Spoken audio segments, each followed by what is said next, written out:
Joe, good to see you. How you doing? Evening. How you been? Pure, good to see you. So how you doing? Evening. How you been?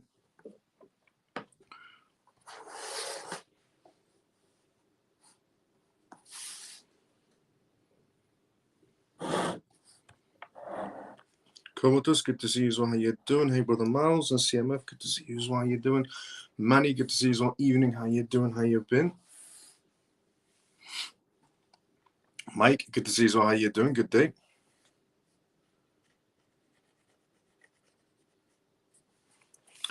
Scott, good to see you. So how you doing? Good evening, brothers and sisters. Let's go, Brother XLB. How you doing? Hi, brother Camel. Good to see you. So brother, how you doing? Scott, good to see you. So how you doing? T, good to see you. So how you doing? How you been? Hi there, Miles. I'm doing great. Feels. How you doing? So let's go through a rundown of what we're going to talk about on tonight's live show. And I'll give you an explanation on why the markets and the crypto markets are volatile right now. It's due to the Chinese market space. But what's up, brother Miles? I'm doing great, Bill. Good to see you. So how you doing? And CMF, let's go. Hi, Miles. Tell us some good news. G, good to see you. So how you doing? Any XRP news? Yes, towards the end of the live. Hi, Miles and CMF. Dennis, good to see you. So how you doing? George, hi, Miles and CMF. Good to see you. So George, how you doing?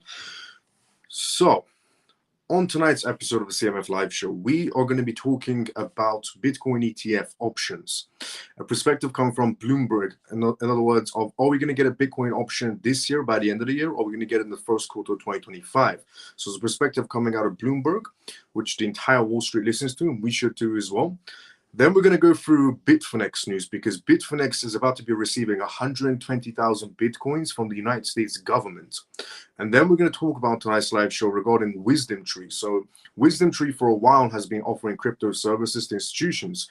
And now they've decided to offer some sort of crypto bank cards to essential institutions, which is an interesting point, from Wisdom Tree's perspective to the institutional side.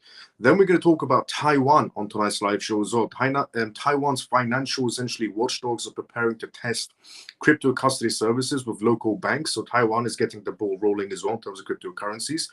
And then we're going to go through the news topic on tonight's live show regarding the Fed. So the Fed had a critical meeting, which we're going to go through the bullet points, not the entire thing that was discussed regarding the Feds, but the bullet points, the crucial points of the Fed meeting we're going to go through on tonight's live show. And then we're going to talk about Google on tonight's live show, because Google is offering a new Ethereum service. So Google, a while ago, essentially partnered with ENS to offer services where you can type in somebody's name on Google, for example, Vitalik.eth, and some things will come up on Google search regarding their wallet. Now there's a new feature where it offers more essentially transparency. And then we're going to talk about the Chinese market space on the verge of a collapse. So we're going to go through that on tonight's live show. And that is one crucial factor why the markets right now, the crypto markets especially, are incredibly volatile. It's because the Chinese market space is about to be on a collapse verge. And then we're going to go on tonight's live show and talk about AVAX. And because another bank has decided to choose AVAX over Ethereum. And then we're going to go through on tonight's live show regarding VanEck. VanEck has introduced essentially a new fund for crypto startup companies. And this fund, they're funding it with $30 million to invest inside the crypto space, which is huge. And it just shows the adoption rate from institutions. And then we're going to go on tonight's live show and talk about an ex-SEC employee who's basically came out. An ex-SEC official member who's came out, and he's given his opinions on Crypto.com countersuing essentially the SEC. And then we're going to go through the news topic of the FBI on tonight's live show. The FBI has decided to create their own crypto token, but with a twist. And then we're going to go through the news topic on tonight's live show regarding European Central Bank. The European Central Bank's official essentially proposes a blockchain for capital markets. The next topic we're going to go through on tonight's live show is regarding a new crypto project, which I'm going to be introducing to all of you. It's a crypto project that I've came across today, and I thought I'll share it at the same time that I'm looking into it. Everybody else could look into it as well. Then we're going to go through the news topic of Chainlink on tonight's live show. Chainlink has just partnered with a Hong Kong firm. We're going to go through which firm this is and how it could benefit Chainlink. And if you are holding Chainlink, positive news. And then we're going to go through the news topic on tonight's live show regarding Australia and Ripple. So a lot of things to cover on tonight's live show regarding Australia and Ripple, regarding essentially Chainlink, regarding the Chinese market on the collapse, or a verge on a collapse. The US markets, the Fed minutes talks, Vanik offering a new service, Goldman Sachs offering a new service, a perspective coming from Bloomberg, a few countries essentially spearheading their regulation process to get the ball rolling. A lot of things to cover on tonight's live show. So before we go through the first news, which is regarding Bitcoin ETF options, are they expected by the first quarter of 2025 or by the end of the year? Before we go through that news, I just want to say welcome to the CMF Live Show. If you're watching this for the first time ever, this is episode 177 of the CMF Live. And on this live show, every single night, I talk about the most recent things that's happening around the world in terms of cryptocurrencies, CBDCs, AI, politics, regulations, vital information for you to know about regarding the world completely transforming into a digital era. We also do Q&As on this live show as well, which means if you have any questions, put them down inside the comment section. I'll be more than happy to answer any questions you may have. Do not be shy, even if you are new inside the space. Also, sometimes we do quizzes as well. And the disclaimer of this live show, as always, is not financial advice, not political advice, and whatever I say is only for entertainment purposes. So, welcome to the CMF Live. If you're watching this for the first time ever, if you're regular, let's go CMF. And thank you so much to everyone that's been retweeting this live right now at the beginning on X, retweeting it, liking it, putting a comment under the video as well on X. And thank you so much to everyone that's putting a like on YouTube as well, right at the beginning of the live show. Before we go through the first news topic, let's go inside the comment section first, and then we go through the first news. So let's see where we were. Semper, evening miles of CMF peeps. Good to see you all, Semper. How you doing? Mike, shopping carts. I didn't go shopping because China's market's on the verge of a collapse. Yep. Evening miles of CMF. Jason, good to see you as well. How you doing? Good evening, Miles and CMF. How you doing? I'm doing great, Callie. How you doing? How you been? Don't move. But okay, I mean that's just weird. Good evening, CMF. Brain Feather, good to see you as well. How you doing? Good evening, Miles of CMF. Good to see you as well, Funky Brother. How you doing? So, first news on tonight's live show is regarding Bitcoin, but Bitcoin BTF options. So, Bitcoin ETF options expected by quarter 1, 2025 or sooner. Now, this is a perspective coming out of Bloomberg, which they revealed it today. Options on Bitcoin exchange-traded funds, ETFs, are likely to launch in the United States by the first quarter of 2025, according to James, a Bloomberg intelligence analyst. He said, I think before the end of the year, it is possible for options, but more likely in the first quarter of 2025, James said, during an essentially interview, a panel discussion at the Permissionless Conference. For example, in September, the U.S. Securities and Exchange Commission authorized NASDAQ to list options tied to BlackRock's Bitcoin ETF, iShares Bitcoin Trust. Now, they are waiting for their final sign-offs from the Commodities Futures Trading Commission, CFTC, and Options Clearing Corporation's OCC to get a complete green light to launch Bitcoin options as well. Now, this is going to bring a lot more money towards Bitcoin, so if you're holding Bitcoin, this is massive news for you, but it's also going to bring a lot of eyes to the blockchain space in general. Listing spot Bitcoin ETF options on regulated U.S. exchanges, where the OCC safeguards traders against counterparty risks, marks a monumental advancement in cryptocurrency markets and creates extremely compelling opportunities for investors. Jeff Parks, Bitwise's essentially invest head of Alpha Strategies, said on a post, for the first time, Bitcoin will have a regulated market where the OCC protects clearings members from counterparty risk. Parks also went on to say this means that Bitcoin's systematic notional exposure can grow exceptionally without the default risks that have kept investors at bay. Financial advisors who control as much as half of the investment flows in the $9 trillion ETF market space rely on options to safeguard against sharp market movements. More than 10% of advisors are actively used options to manage their client portfolios as of 2023, according to a survey done by the Journal of Financial Planning. Writing options on ETFs could essentially help advisors get more comfortable with the space, James went on to say, and the biggest concern with Bitcoin for many is volatility, especially downward volatility as well. Options can help people manage their risk better. Yes, if you want to put Bitcoin in that category of essentially risk-off assets, then yes, then you need to put Bitcoin to options tradings. Which is, look, good news for Bitcoin in the long term, but let's see when it gets the green light. Is it going to be by the end of the year, or is it going to be the first quarter of 2025? Whenever that does happen, it's going to bring more money towards the market space, which means Bitcoin starts climbing the ladder and the rest start to follow it, which is positive news for, in general, the crypto space. Now, somebody asked the question inside the comment section of, hello, why markets dumping? Chinese market space. The Chinese market space is going through some turbulence right now, mainly because the Chinese market space is also being pressured. So the Chinese market space started getting pressured from the German market space first, when Germany said you can't sell any more vehicles to essentially the EU because people want to buy German EVs, not Chinese EVs, which is a complete lie.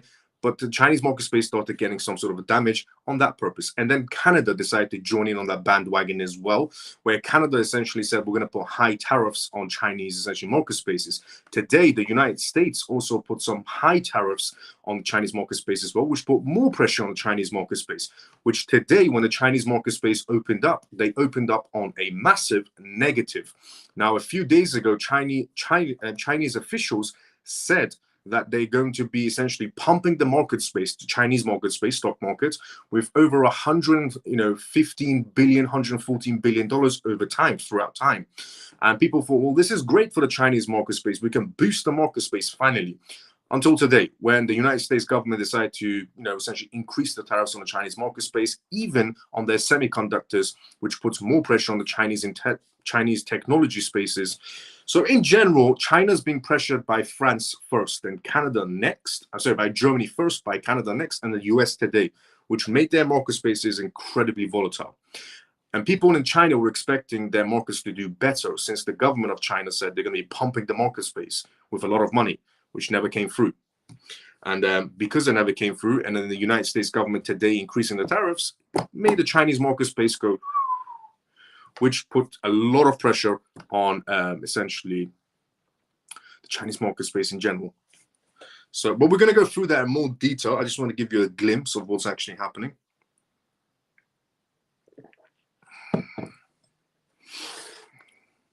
Good evening, Miles of CMF. Orphan, good to see you. How you doing?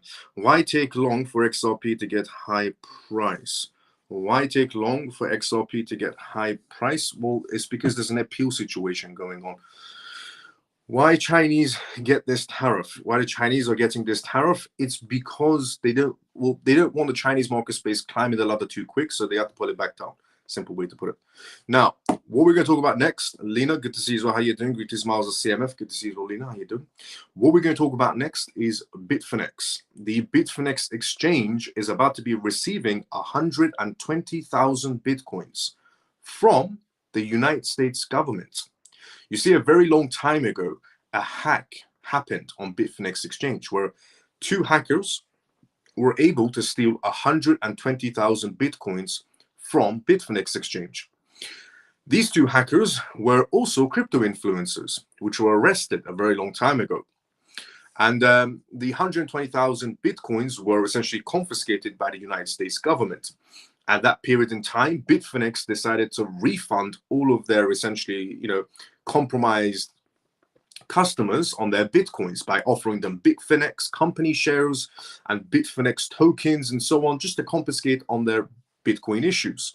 And time has passed now, and the United States government has realized that that Bitcoin no longer belongs to the customers of Bitfinex, but now instead it belongs to Bitfinex exchange. So Bitfinex exchange is about to be receiving 120,000 Bitcoins. The question remains, are they going to be dumping or are they going to be keeping it? In reality, they should be keeping it as a profit, but let's see. So Bitfinex set to receive 120,000 Bitcoins from the 2016 hack, essentially this following months and so on. It appears that the United States government is going to compensate Bitfinex exchange, which lost nearly 120,000 Bitcoins back in 2016.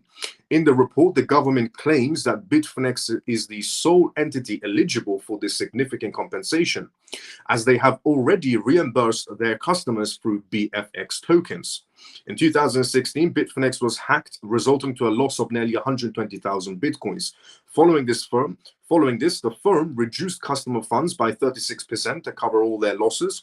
However, later in 2017, Bitfinex compensated their customers by issuing a special token named BFX, while some customers were also compensated with shares from Bitfinex's parent company, iFinex. After examining all the details, the United States government comes to a point where they have found that Bitfinex is the primary victim of those 120,000 bitcoins that was stolen, not the customers, as they have already been confiscated by the BFX token and iFinex shares, the report added. The government is not aware of any person who qualifies as a victim under the CVRA or for reinstitution under the MVRA, beyond perhaps Bitfinex, the victim virtual currency exchange, is what the United States government said. In 2022, the US legal authorities seized nearly 95,000 bitcoins related to a hack that Bitfinex experienced in 2016, which is now worth over $5.8 billion. Since then, Bitfinex has been in contact with the United States government to get that money back. It seems like they're about to now. So Bitfinex essentially was, well, the United States government has the green light to sell their bitcoins, but it seems like they're going to be compensating some of that Bitcoin back to Bitfinex exchange. Just a heads up, if Bitfinex exchange starts to sell, some bitcoins, you know why. If they don't sell bitcoins, they're very intelligent for keeping that money. Let's just be fairly honest. But just a heads up, if they do, you know why. Now, what we're going to talk about next is Wisdom Tree. Wisdom Tree essentially, a while ago, offered crypto services to institutions only through New York. They developed their own app. They started offering some services, going to tokenization. They started moving up the ladder, but only offering services to institutional investors and high-profile clients. Well, Wisdom Tree is now about to be debuting a debit card for spending on-chain money funds. So people can, in Wall Street, institutional investors can now spend their digital assets using debit cards. This is a major milestone for essentially institutions or people out of Wall Street and so on. It's a major milestone that Wisdom Tree is about to be offering these types of clients this type of service where they can spend their digital assets using debit cards.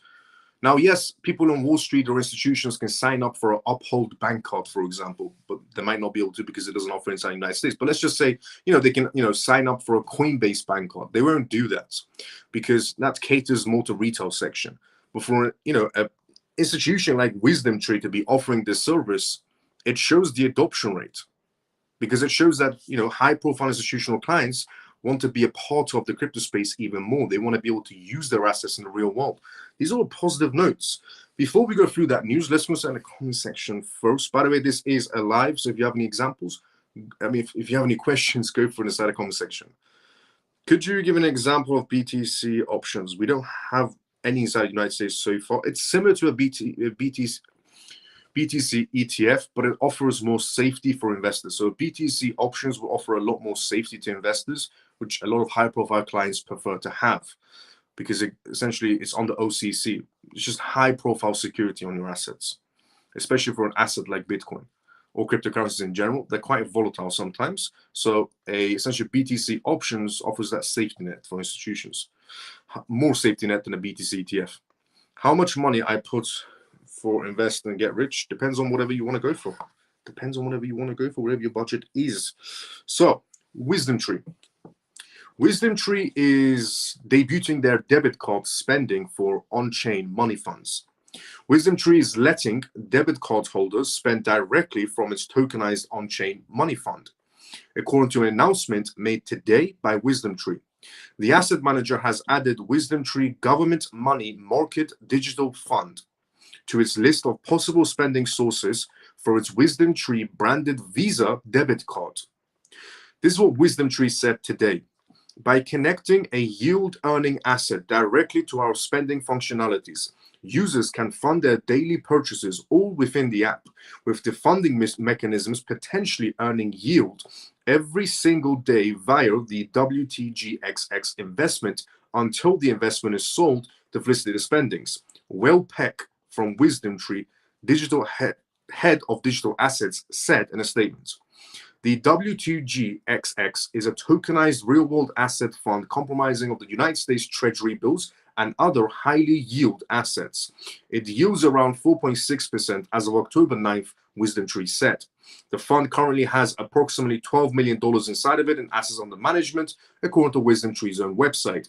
WisdomTree operates more than a dozen tokenized investment funds, with holdings ranging from money market instruments to S&P 500 stocks to U.S. Treasury bonds of various such durations. The largest asset under management, AUM, are essentially BlackRock's USD Institutional Digital Liquidity Fund, BUILD, and Franklin's essentially on-chain US government money fund, FOBXX, with assets under management of approximately $520 million and $440 million. In September, WisdomTree launched an essentially real-world assets platform designed to let users access asset managers' regulated fund tokens from any type of wallet or blockchain network.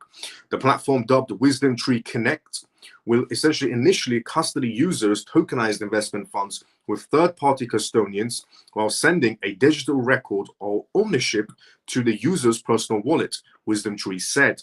Eventually, WisdomTree aims to expand its access to real-world assets to other customer-facing platforms and apps and retail users' self-hosted wallets as well. Real-world assets, including tokenized claims on financial assets, commodities, or arts, already essentially are nearing $13 billion in total value locked. They represent a $30 trillion market opportunity globally, Colin Butler from Polygon's global head of institutional capital told Cointelegraph. WisdomTree is about to essentially offer debit card through Visa for their high-profile clients to be able to spend their digital assets. It's a big news, massive news coming out of Wall Street.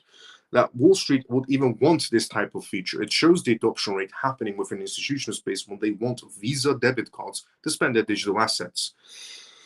And WisdomTree is going to be opening its doors to retail investors as well. So if you do want to use an alternative platform to, for example, for real-world assets, WisdomTree is about to be opening its doors to retail investors as well, not just institutions, which they have been for a while now. Now, what we're going to talk about next is Taiwan. Taiwan's financial watchdog prepares to test crypto custody services with local banks. A lot of countries are spearheading towards cryptocurrencies right now, especially with their banking systems and especially with their CBDCs.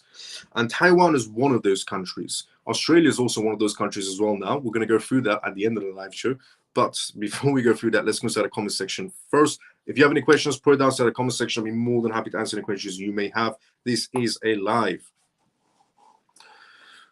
Let's see where we were at. Shelly, good to see you as well. How you doing? How you been? Do we have any news on Ripple and SEC meeting? We have news on Ripple towards the end of the live. We have news on Ripple towards the end of the live, but regarding SEC meeting, yes. One news on SEC, yes. So, Taiwan's Financial Supervisory Commission is preparing to roll out a pilot program for institutional crypto custody services. The regulatory agency intends to collect applications in essentially early 2025, and 3 private banks have already expressed interest in participating. The latest move signifies efforts to promote institutional adoption of crypto in the region. According to a report by their local media, institutions participating in a pilot must specify the types of virtual assets they will custody, such as Bitcoin, Ethereum, XRP, and so on, and identifying whether their services or their platforms for professional investors, such as institutions and high net worth entities, are for the general public. So if any institution or essentially any company that wants to be a part of Taiwan's new digital infrastructure, they can apply for it right now to work with Taiwan's banking systems, and they have to choose which assets they want to hold and work with. So if, for example, if there's a bank out there in Taiwan that wants to use Bitcoin, they have to clarify right at the beginning, we want to use Bitcoin for some sort of infrastructure. If there's a bank there in Taiwan that wants to use XRP, they have to clarify, we want to use XRP right off the bat. So let's see which the banks in Taiwan are going to be stating which assets they want to go towards. Now they could choose, for example, Ethereum for real world asset purpose if they wanted to, or XRP for cross-border payments, which makes sense, and so on. The latest move signifies efforts to promote an institutional adoption of crypto in the region. And in the press conference held earlier, Hu Zua, the FSC's Director of Comprehensive Planning, and highlighted that while some security companies expressed interest, banks are better suited for this role due to their larger capital reserves and security considerations. Zhu essentially also mentioned that the FSC plans to hold a 15-day public consultation before accepting applications for trial operations of virtual asset custody services. During this period, the regulatory watchdog will explain the proposed guidelines and invites external opinions, which will be used to make necessary revisions before the official launch happens. This process aims to allow the three private banks that have expressed interest in the trial to submit their applications once the review period has concluded. The latest development comes amidst the Taiwanese government's increased focus on crypto assets. Recently, the FSC in Taiwan introduced a policy allowing professional investors to invest in foreign crypto ETFs through local brokers, limiting access to only professional investors. But Taiwan wants to open their doors to the public as well. Additionally, the FSC updated its anti-money laundering AML regulations last week in a bid to boost oversight of virtual asset service providers. Non-compliant entities will face severe penalties. The new AML measures take effective January 1st, 2025. And it requires all crypto firms to register with the government by September 2025. As reported, these failing to comply could face up to 2 years in prison or 5 million new Taiwan dollars, which is approximately $155,000 fine if they don't have the right, correct licensing to operate in Taiwan. So if a crypto exchange wants to operate in Taiwan, they have until September to apply for licensings. If they don't get a license and still decide to operate in Taiwan, they could be facing 2 years prison for any member of that organization, and about $150,000 in fines. But what I'm interested in is about the three banks. There are three private banks, which they haven't named in Taiwan who these banks are. But three private banks have came forward and said, we want to be inside this digital space. The Taiwanese government said, no problem. We actually want to be inside this digital space as well. The Taiwanese government told these three banks to choose which crypto assets they want to go move forward with in terms of cross-border payments, in terms of domestic payments, international payments, and even real-world assets. So let's see which assets, blockchains, these three banks decide to choose to go forward with. And I'll definitely keep people updated on that matter to see who's chosen as the lucky projects. Now, moving off Taiwan news to a critical Fed minutes, sit down that happened. So the Fed had a meeting, which we're not going to go through the entire meeting because it'll be a 2-hour live. Instead, we're going to talk about the bullet points of what was discussed in the Fed meetings, the crucial bullet points. Before we go through that, let's go inside the comment section first, and then I'll let you know what the Fed bullet points were. Do we have any news on Ripple and SEC? Yes, towards the end. Hi, Miles. Sorry, a bit late on. Hope I not missed too much. Addy, good to see how you're doing. Hi, Miles. You've blocked me on Telegram. I'm not a scammer. Please unblock me. Musa, did I block you on Telegram? I'm sorry if I did by accident. I'll take a look into it. Direct message me, Musa, on X, and tell me what your Telegram name is. Grand Rising CMF. Ray, good to see you as well. How you doing? Hello, Miles of CMF. Anna, good to see you as well. How you doing? Musa, apologies about that if I blocked you by accident. Direct message me on X. I'll take a look at it. Sorry about that.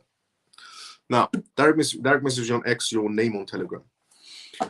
Now, critical Fed minutes released. Here is what you need to know. The Federal Reserve released the minutes of its September meeting, providing information on the central bank's ongoing evaluation of the economy and monetary policies. The minutes suggest that while a majority of the Fed officials believe the risk of high inflation has essentially receded, concerns remain about the potential impact of tempering policy restrictions too quickly. Many participants warned that a premature or excessive easing of monetary policies could stall or reverse progress in fighting inflation. The minutes noted that the US economy remained solid, but growth forecasts for the second half of 2024 were revised downward due to the weaker than expected labor force indicators. The minutes also highlighted that some participants expressed uncertainty about the level of long-term neutral interest rates, making it difficult to assess how much tightening would be appropriate. As a result, many participants agreed that a gradual reduction in policy restrictiveness would make the most prudent, essentially, approach. In terms of specific rate cuts, the minutes suggested that a 50 basis point cut would be a better aligned rates with the current economic environment. So essentially what was discussed at this Fed meeting was what could be expecting in terms of the next rate cuts coming through. What they're leaning towards is 50 basis points, not 75 still. So, however, the participants suggested a smaller 25 basis point cut would offer a more predictable path to normalizing rates. At the September meeting, all members ultimately supported the rate cut, with several officials indicating they would support a 25 basis point cut. The July meeting was also referenced in this discussion as well, with some participants seeing a reasonable case for 25 basis points. However, the majority favored a 50 basis point rate cut, underscoring a general consensus for more significant easing at that time. In addition, the minutes included the following statements. Most respondents believed that the risk associated with poor employment conditions had increased. Some participants noted that premature or excessive reductions in policy restrictiveness could lead to stalling or reversal of progress in combating inflation. Most officials believe the risk of high inflation have recorded. A smaller rate would provide more time to assess economic conditions. Participants generally stated that it is very important to make decisions based on economic developments and the impact of risk balance, and therefore a fixed route should not be followed. So, the US market space right now is thinking to itself, let's not fumble the ball, because if we do too much of a high rate cut, then it can impact the market space, it can impact the United States market space in general, which could put more pressure on the United market space, which is the last thing they need right now, especially going through voting season. And they don't need a recession right now at all. So they're saying, let's not go too crazy on the rate cuts, because it can backfire. And if it backfire, it will be 10 times worse situation that we're already in right now. And I somewhat understand what they mean, because China's economy has backfired. And we're going to go through that on tonight's live show. But before we go through that, we're going to talk about Google on tonight's live show. Google is offering a new service. So moving off the Fed meetings, which they're leaning towards 50 basis points. 50 basis points is actually positive if they do go for that. Even 25 is still positive as well for the crypto space. But 75 might signal some sort of a recession type of a law. But now, moving off the Fed meetings, which was positive so far, to Google. Google is going to be offering a new service, which they offered it for a while, but it wasn't as advanced as it is now. So in Google, you can take somebody's name, for example, Vitalik, and put .eth in Google search. Now, it's an update that might not be available to every country, but it was getting rolled out so everybody can have access to the service. So you can take somebody's name like Vitalik and put .eth in Google search, and it would show Vitalik's balance on Google search. Now, some might think this is a good idea, and people like me would say, well, maybe you don't want your balance to be shown on Google search. And some people might say, well, it's a public blockchain. Anybody can see who you are anyways. Why not let Google show your balance as well? The issue with that is, and I've always had an issue with this small thing. So ENS, for example, Ethereum name services, brilliant project, no doubt about it. Great project. Great for businesses, for example, businesses that want a .eth essentially title. But for a personal wallet, it's never made sense to me. I don't want personally for anyone to type in, for example, so my name is Miles, but I go by the persona of Crypto Miles. I don't want anybody typing in cryptomiles.eth and my balance comes up on Google search. Especially I don't want hackers or scammers knowing how much my balance is. But if my wallet, my personal wallet, is just random digits and random letters, then nobody knows that wallet belongs to me. I get the transparency side, but I also want the privacy side. So Ethereum name services make sense for businesses. Why not? A business should be transparent. but not for personal. It's never made sense for personal at all. Because I don't want people typing in my name in Google and putting .eth at the end, my wallet comes up. Now, that's only available if you're the type of person that's already brought a .eth. So, Google. Google is going to be giving access to everyone, for anyone to type in somebody's name and .eth, and their crypto balance comes up of how much Ethereum they're holding for now. Google recently announced a major integration that could transform the way users interact with the crypto space. Now users can search for any .eth domain name and check the associated balance directly in Google search. This feature, which relies on data from Etherscan, marks an essentially important step in the adoption of cryptocurrencies and blockchain technologies by tech giants. The Ethereum name services allows users to create human-readable domain names such as yourname.eth, which are easier to remember and use essentially than traditional long, essentially, addresses with numbers and digits. With this new integration, Google further simplifies access to this information. By simply typing in your ENS domain name into Google search bar, crypto users can see their associated ETH balance, making balance checking faster and more accessible through Google.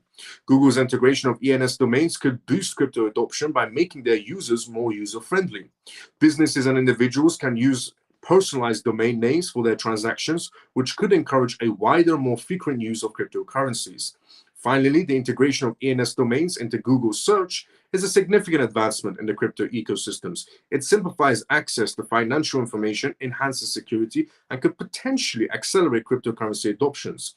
Initiatives like this demonstrate how tech giants can play a crucial role in their daily use. Businesses makes great sense. So, for example, I have a startup company called CoinMove. If I wanted to, I can, have the username, for example, coinmove.eth. I'm not going to, but I can have the username coinmove.eth. And then people can type in my business name .eth and my balance for my business would come up, which I don't mind. It's my business. Let it be transparent. But personal? Hell no. The last thing I want is scammers or hackers, just typing in my name .eth, my balance comes up. And again, I understand it's a public blockchain, but when it's just random letters and numbers, nobody knows that wallet belongs to me. But when it says cryptomiles.eth, everybody knows that wallet belongs to me. So I get the part as a public blockchain. It's public, but it's still random digits and letters. Nobody knows who you are still. The moment you start purchasing names for personal wallets is when hackers and scammers basically go, well, we know who to target next. So it might be seen as, a great milestone, but there's got to be some privacy in this space. We can't all just be, open doors and windows, let the thieves in.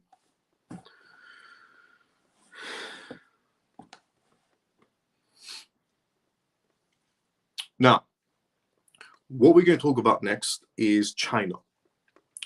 So if you're wondering to yourself why the crypto market space is slightly volatile today, it's because China's market space is on the verge of a massive collapse. The Chinese market space is starting to go on the verge of a collapse, a genuine collapse. Markets are under pressure right now in China. The Asian financial markets are plunging, and this shockwave is resonating far beyond the Pacific, reaching European and American stock exchanges. While China delays deploying sufficient measures, Wall Street is trying to recover, supported by the tech sector. But for how long is the question? The global stock market is going through a period of uncertainty, where essentially each stock index seems suspended by upcoming announcements and economic results. China hesitant, Asia collapses. The Asian investors are in real panic right now, largely due to the lack of concrete actions from the Chinese authorities. The lack of clear signals from the Chinese authorities on massive economic support in hitting major indices like Hang Seng in Hong Kong and Shanghai's composite heart. This Chinese hesitation in context of global economic slowdown worries the markets, which sees it as a confirmation of the difficulty of the world's second largest economy to get back on its feet. Companies in the technology sector and industrial stocks, once pillars of Asian growth, are particularly affected by this matter. Without significant support from Beijing, many large companies in China find themselves having to navigate uncertain waters. And we all know what uncertain waters means when it comes out of China. Everybody remember that massive Chinese collapse from the real estate market? One company took down the stock market and the crypto market with it. That Chinese real estate company. Well, there's a lot of large companies right now in China that are going through some uncertain waters. This situation has led to a decrease in foreign investments in China and pushed investors to diversify their portfolios towards safer assets outside of Asia. This is where it gets interesting. Investors are looking for an alternative to the traditional market space in China. At the same time, the impact is being felt on other sectors as well. Commodities, often influenced by Chinese demand, are also recording significant declines right now.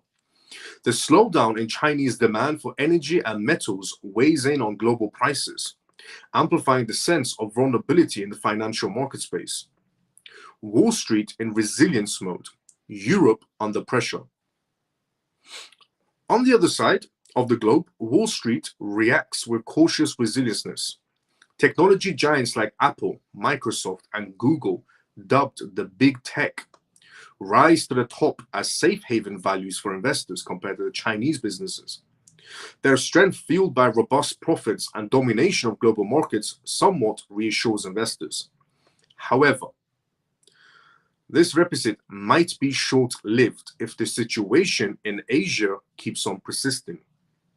The American markets keeps its eyes glued to the upcoming economic results, notably the Consumer Price Index and employment reports, which should guide the Federal Reserve's decisions. Europe, for its part, seems to be making time, torn between the effects of the Asian crisis and uncertainties related to its own economic situation.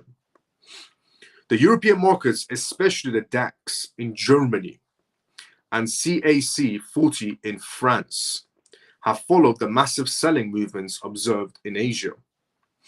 Indeed, the expectations of a strong announcement from the European Central Bank, ECB, or a response from the Chinese market space pushes investors to maintain and wait and see position. Meanwhile, the industrial and luxury sectors, highly dependent on imports and exports with China, are under additional pressure. European bond yields continue to fluctuate, a sign of uncertainty that could last if China and the United States do not reveal their cards quickly enough. European investors, like the American counterparties, are also watching the ECB monetary policy, hoping for increased support. Meanwhile, the price of Saudi Arabia's oil is on the rise for Asia. So, remember when I said the Chinese market space is not doing great, even though China kept on saying our market space is doing excellent. There's nothing wrong with our market space. Remember when I said the American market space is stretching the numbers, just like the Chinese market space is stretching the numbers? Remember when I said the French market space, regarding the real estate market space, is in complete underwater market space, and it's going through a lot of turbulence, but France is keeping a smile on their face, when in fact, their pockets are empty, or emptying. And it seems like the European market space, the Chinese market space, and the American market space have stretched those numbers too far. Now, is that to say that they're not going to be stretching those numbers anymore? No, they're going to still be stretching those numbers even more. The bigger they stretch the numbers, the bigger the crash is going to be, the bigger that bubble is going to be. I said that for a while. I said the Chinese market space is lying. They're not doing excellent in any sort of a way. I said the American market space is lying. They're playing around with the numbers. The same thing that they did back in 2008. 2008, everybody remember? Moody's? Basically, in Wall Street, everybody in Wall Street was depending on the numbers from Moody's. The American market space was doing terrible. The real estate market space was doing terrible. It was doing horrendous. Moody's comes out and says everything's perfect, don't worry about it, because they played around with the numbers. Once again, American market space, Chinese market space, EU market space, they're all playing around with the numbers. Sometimes data is inaccurate on purpose because they want to position a fool, or you could say coordinate a fool. We can't have a fool right now. Right now is voting season. So we can't go through a massive fall in any sort of a way right now. So they're going to stretch the numbers even more inside the United States until the next president is chosen, and then the fall suddenly happens. A little bit of time passes and then the fall happens. But going for a fall right now, it's not going to be possible because it makes Sleepy Joe and Kamala Harris look even worse, as they already do. So, yeah, when I said the Chinese market space is playing around with the numbers, the European market space is playing around with the numbers, and the American space is playing around with the numbers, they are definitely playing around with the numbers because the Chinese market space is on the verge of a collapse. It's the second biggest market space, pretty much. It's going to impact the stock market and the crypto markets. The collapses. However, there's always a silver lining somewhere. When collapses happen, a lot of people, the majority of the people, when collapses happen, lose a lot of money on the market space because they positioned themselves incorrectly inside the market space. If you want to position yourself correctly inside of a market space that's about to collapse, bet against them. Simplest way to put it, what's actually collapsing is the traditional market space. The only reason the crypto market space will get affected as well is because the crypto market space is volatile to any sort of news. A geopolitical tension can rise in the Middle East. Bitcoin starts sliding downwards. Iran sends missiles into the sky. Bitcoin starts sliding downwards. So anything impacts the crypto market space. However, what it seems like is that people are uncertain about traditional market spaces, businesses, high-profile clients, institutions. They're uncertain about traditional market spaces, but not a single one of them has came out yet so far to say they're uncertain about the crypto markets. They fully understand the crypto markets are volatile, but not a single one of them has came out yet so far and said, we're uncertain about the stock market and the crypto markets. No, they just said we're uncertain about traditional market spaces, which means the people that see it coming will slowly start entering the crypto space, and the people that don't see it coming get swept away with that large crash. But yeah, the Chinese market space is going through turbulence right now. Now, China is going to virtually keep their market space pumping. Without a doubt, China is going to keep that market space running still. It's too soon for the markets to crash. It's way too soon for the markets to crash still. So China is going to keep that market going. And in the following days, you'll probably hear good news. The Chinese market space is doing great. There's nothing wrong with it. The European market space is doing great. There's nothing wrong with it. It's what you'll hear in the following days, in the following weeks, in the following months. And you'll hear the same thing. The American market space is doing great. There's nothing wrong with it. It's because they're going through voting season. They can't say the American market space is doing terrible during voting season because the current administration looks terrible. So in the following weeks and months and days, you'll keep on hearing the American market space is great. The European market space is great. The Chinese market space is great. But in reality, they're stretching numbers. The bigger the bubble, the bigger the crash. And it's starting to show signs coming out of Chinese market spaces. But you'll hear the good news, fake good news coming out of the data. As I've said, they do play around with the numbers. 2008, Moody's, they definitely played with those numbers, and look what happened, 2008 crash. Now, what we're going to talk about next is a particular crypto project was chosen for a bank. So there was a bank in Latin America. In a Latin American country, there was a bank that was originally using Ethereum. And they came to the conclusion that Ethereum sucked. The simplest way to put it. Now, look, this is what this bank is saying, essentially. The Latin American bank comes out today with a major announcement. We've decided to move away from Ethereum because it's not the best choice for payments. I mean, I could have told them that day one. Ethereum has high gas prices and gets congested. It's not great for payments. Ethereum is great for building. If you want to build a project, Ethereum is great on that matter. But for cross-border payments, domestic or international payments, it's definitely not the correct tool. And there was also another company, another banking company that worked with Visa. They originally chose Ethereum to do payments and then realized it's too expensive and too slow. So they ended up signing Solana next. they'll realize later on that Solana might not be the best choice for them either as well, because Solana has crashed 11 times and sometimes it can't process payments. But never mind. They'll realize sooner or later on that one too. But which crypto project is my question to everyone? Which crypto project do you think this bank has chosen to go to, moving off Ethereum? Everybody right now, get involved inside the comment section. This Latin American bank, they decided to scrap Ethereum and go to another blockchain. Which blockchain do you think this Latin American bank has chosen to go with after scrapping Ethereum? Go. Everybody. Even if you're watching this for the first time ever, go inside the comment section right now. Which crypto project do you think was chosen? And it's a project I've talked about before. It's a project I talked about before.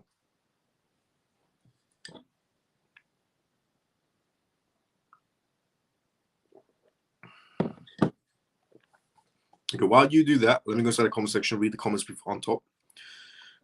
When can we see rising in the crypto markets? Oh, wait, actually, there was a comment before you. Hi, Mav, good to see you. How you doing? Hi, Miles, the CMF. Hope everyone is all good. Ronnie, how you doing? Good to see you. How can I show profits in tax? You need to elaborate on that question. Does this mean that money printing going to happen soon in these countries? By the looks of it, yes. We're going to Chinese market spaces. The top us. APTOS is what Ladder says. Bull XLP says, you told us earlier it's AVAX. XLP is what Mav says. Mike says XLP. October turns out to be a downtober. Hello, I am first time here. I pray you may guide me. Ladders, how you doing? Ripple is what Ray says. XLP is what G sees. Sorry. Okay. One person got it correct, and it's only because, let me just stop here, because I must have slipped it out earlier on when I started the live off.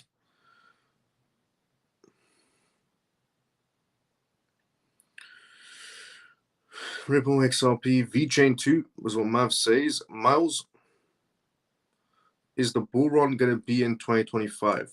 The start of, we're not in a bear market right now either.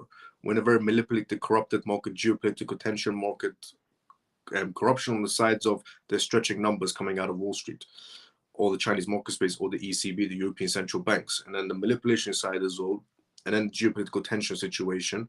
So what I would say is we're in some sort of a situation right now. It's going to,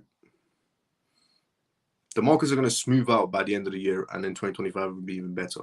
But we're still not, this year hasn't still ended. A lot of things are still supposed to be happening this year with a lot of countries. A lot of positive news is still coming out this year. A lot of positive movement is still going to happen this year.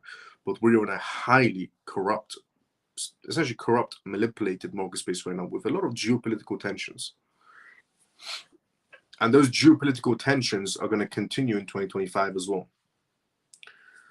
No idea. We'll say AVAX, Polygon, AVAX, please help share the live. This is Anthony. Let's go, Scott.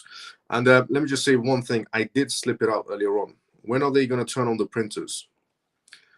Well, the data is going to come out regarding the employments soon. So the data comes out of the United States regarding employment data. We'll get a better picture of when they're going to be turning on the printing machine. China looks like they're about to be turning on their printing machine, because their stock market opened up with a negative, massive negative today. The European market space is right now looking at the Chinese market space. The Chinese market space is looking at the US market space. The US market space is looking at both the European and the Chinese market space. They're all looking at each other's market spaces right now, because neither market is doing great. It's about who collapses first right now.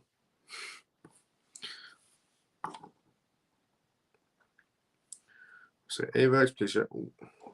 USA is pushing banks to stop retailers buying crypto. Yes, that's true, which I revealed yesterday. And what figure of XRP token is the right amount to be safe from CBDCs? You know, whatever you're comfortable with. I mean, your budget is your budget. If you have a small budget, medium-sized budget, large budget, as long as you're inside the crypto space, is all that matters. Now, I just want to say that, who was it that said it? Who was it that said it? Someone said it. Here we go. Bull XRP. Bull XRP says, you told us earlier it's AVAX. It's true. Well, BullXRP looks like you're the only one that heard me slip it that it was AVAX, but it is true. Yes, it's AVAX. CPI coming tomorrow, which is also true as well. Now, will AVAX price drop? Essentially, what? Will the AVAX price jump as a Latin American bank has chosen Avalanche over Ethereum? It's not the first time a bank has chosen Avalanche, with Citibank choosing it to do a pattern on Avalanche on Subnegri, JP Morgan on Subnegri, and now a Latin American bank choosing AVAX as well over Ethereum. So Lito, a Colombian neobank, has essentially announced that its yield pots platform will no longer operate on the Ethereum chain, but Avalanche. This move is to meet increasing appetite for US Treasury bills and to enhance efficiency in its transactions with its customers. This could mean an upsurge for AVAX price as more users and projects come on the blockchain. AVAX is a very, very underrated project, extremely underrated project, because everybody looks towards ETH for essentially Solana or Base Network. AVAX is a great chain. A lot of banks are, going towards it. In light of the increasing need of investors to gain access to US Treasury bills, Lito, the Colombian bank, has decided to transfer its yield pots platform from Ethereum to Avalanche. Yield pots give its customers the opportunity to earn interest on their US dollar deposits through stablecoins-backed products.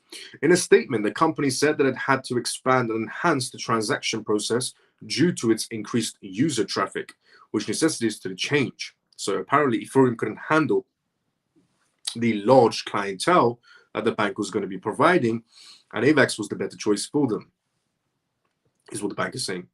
Lito especially noted that Avalanche's low transaction fees and faster settlement times as the main reason for choosing this platform. This transaction will help Lito to continue providing its services more effectively and make it easier for clients to access their products that generate yield on real-world assets, including US Treasury bills. Lito links with OpenTrade, a London-based company, is a key factor in this change. OpenTrade's offerings are essentially yield generation products that utilize stablecoins and other real-world assets, such as US Treasury bills. These real-world assets are tokenized, which means that the investors can acquire the exposure to the off-chain assets through the use of blockchain. Jeff Handler, the chief commercial officer of OpenTrade, revealed that Lito is the only Latin American neobank using OpenTrade's vaults at the moment. Nevertheless, there are plans to onboard more clients before the year ends. He pointed out that the need for a USD-linked service like payments and bank accounts is rising throughout Latin America, and that is why stablecoins-based fintech solutions for those provided by Lito are in demand. With its low-cost and high-speed blockchain, Avalanche has therefore become one of the leading platforms in the real-world asset tokenization space. The Avalanche Foundation has backed this by launching a $50 million initiative to support real-world asset creations on its network. The move by Lito's yield pods to Avalanche is considered a positive for the platform as it demonstrates its capacity to host institutional-grade financial products. Morgan, the head of institutions and capital markets at Ava Labs, stated that Avalanche is enabling the unbanked population in Latin America to access efficient and secure financial services. With them moving to Avalanche, Lito wants to offer a better service to its customers, especially those in countries with high inflation rates and devaluation of local currencies. So, Avalanche has become the chosen, essentially, crypto project, and Ethereum has been scrapped by this Colombian bank because because Ethereum couldn't process the amount of transactions. It most likely got congested. It's why they've chosen to go with AVAX. This bank originally developed on Ethereum for it to be able to do transactions, for it to be able to offer real-world assets to its clients, and so on. And at the end, they realized Ethereum is too slow to handle a bank's demand. So they decided to go with AVAX, which was faster and cheaper in terms of transactions and cheaper to build on in terms of expanding on their ecosystem. And again, it's not the first bank who's chosen to do this. There was another bank that decided to do that as well. Now, by the way, that was massive news for AVAX. What we're going to talk about next is VanEck. VanEck has decided to launch a $30 million fund to support fintechs, digital assets, and AI startups, which is brilliant news, to be fairly honest. Before we go through that, let's start the conversation. First, hello everyone. How you doing, Mohammed? Later on, they will realize that there is a better project than AVAX. I agree. I definitely agree.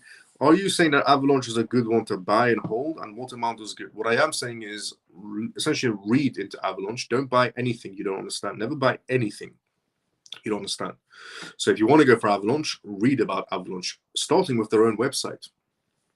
Read on the AVAX page what they're developing, what they're providing, who they're working with, and I come to the conclusion by yourself of, are they going to be in 5 years or 10 years time? What are they going to be providing for the banking systems and infrastructures is what they're aiming for in this sense, and so on. So come to that conclusion on your own by reading, starting with their own website.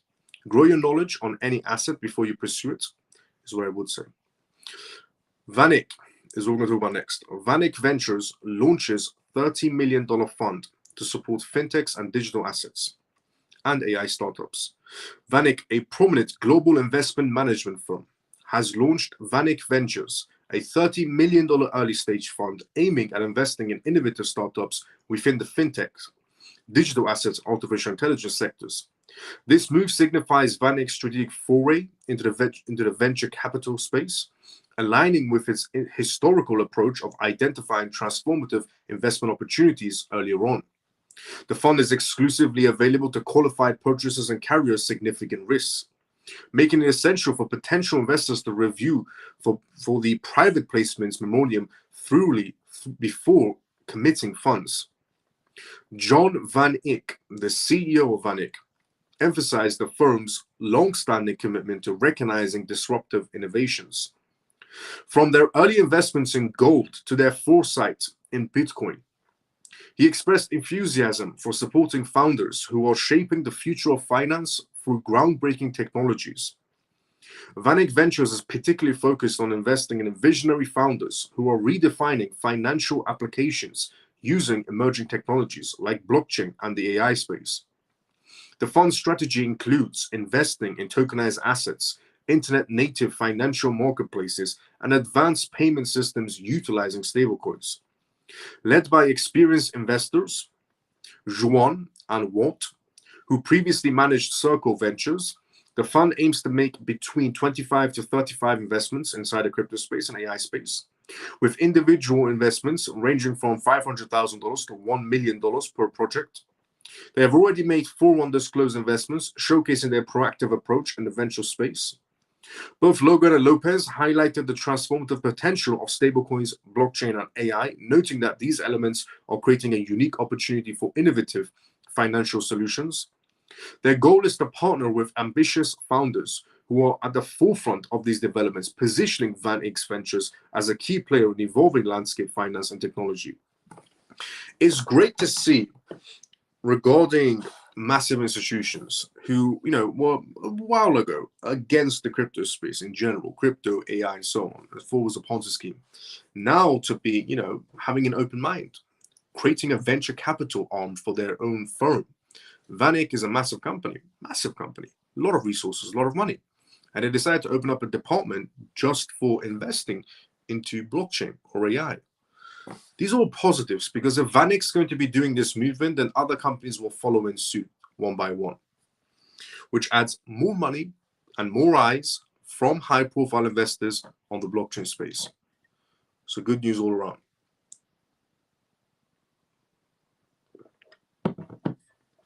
Now,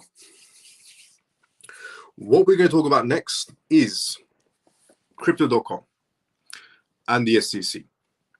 Because yesterday I revealed on this live that Crypto.com decided to sue the SEC. And when Crypto.com did this, they stated 2 things that was different to the other suings that are happening with the SEC. So Coinbase suing SEC, it's for clarity. Kraken suing SEC is for clarity on regulations as well. Consensus suing SEC is also for clarity on regulations. Crypto.com that sued the SEC yesterday was for clarity, regulations, and why is the SEC choosing Ethereum and Bitcoin and looking the other way for everybody else? So as in, why is the SEC favoriting Bitcoin Ethereum is actual states by Crypto.com, their own filings. Now, an ex-SEC official has came out and said 3 ways this could possibly go for the SEC and Crypto.com, with Crypto.com suing the SEC. So an ex-SEC official predicts 3 trends this watch, essentially, with the Crypto.com lawsuit. John Reed Stark believes that Crypto.com has made a huge mistake, filing a lawsuit against the US SEC. The ex-SEC official does not see the possibility of a win for the exchange and broader cryptocurrency ecosystem. Rather, he predicted 3 potential events that are likely to follow the suit. Stark suggested that Crypto.com demonstrated insanity by repeating the same mistake Consensus made. He highlighted that the latter tried to stop the agency from suing it just after receiving a Wells notice. Consensus receives a Wells notice and then sues the SEC, and it was dismissed.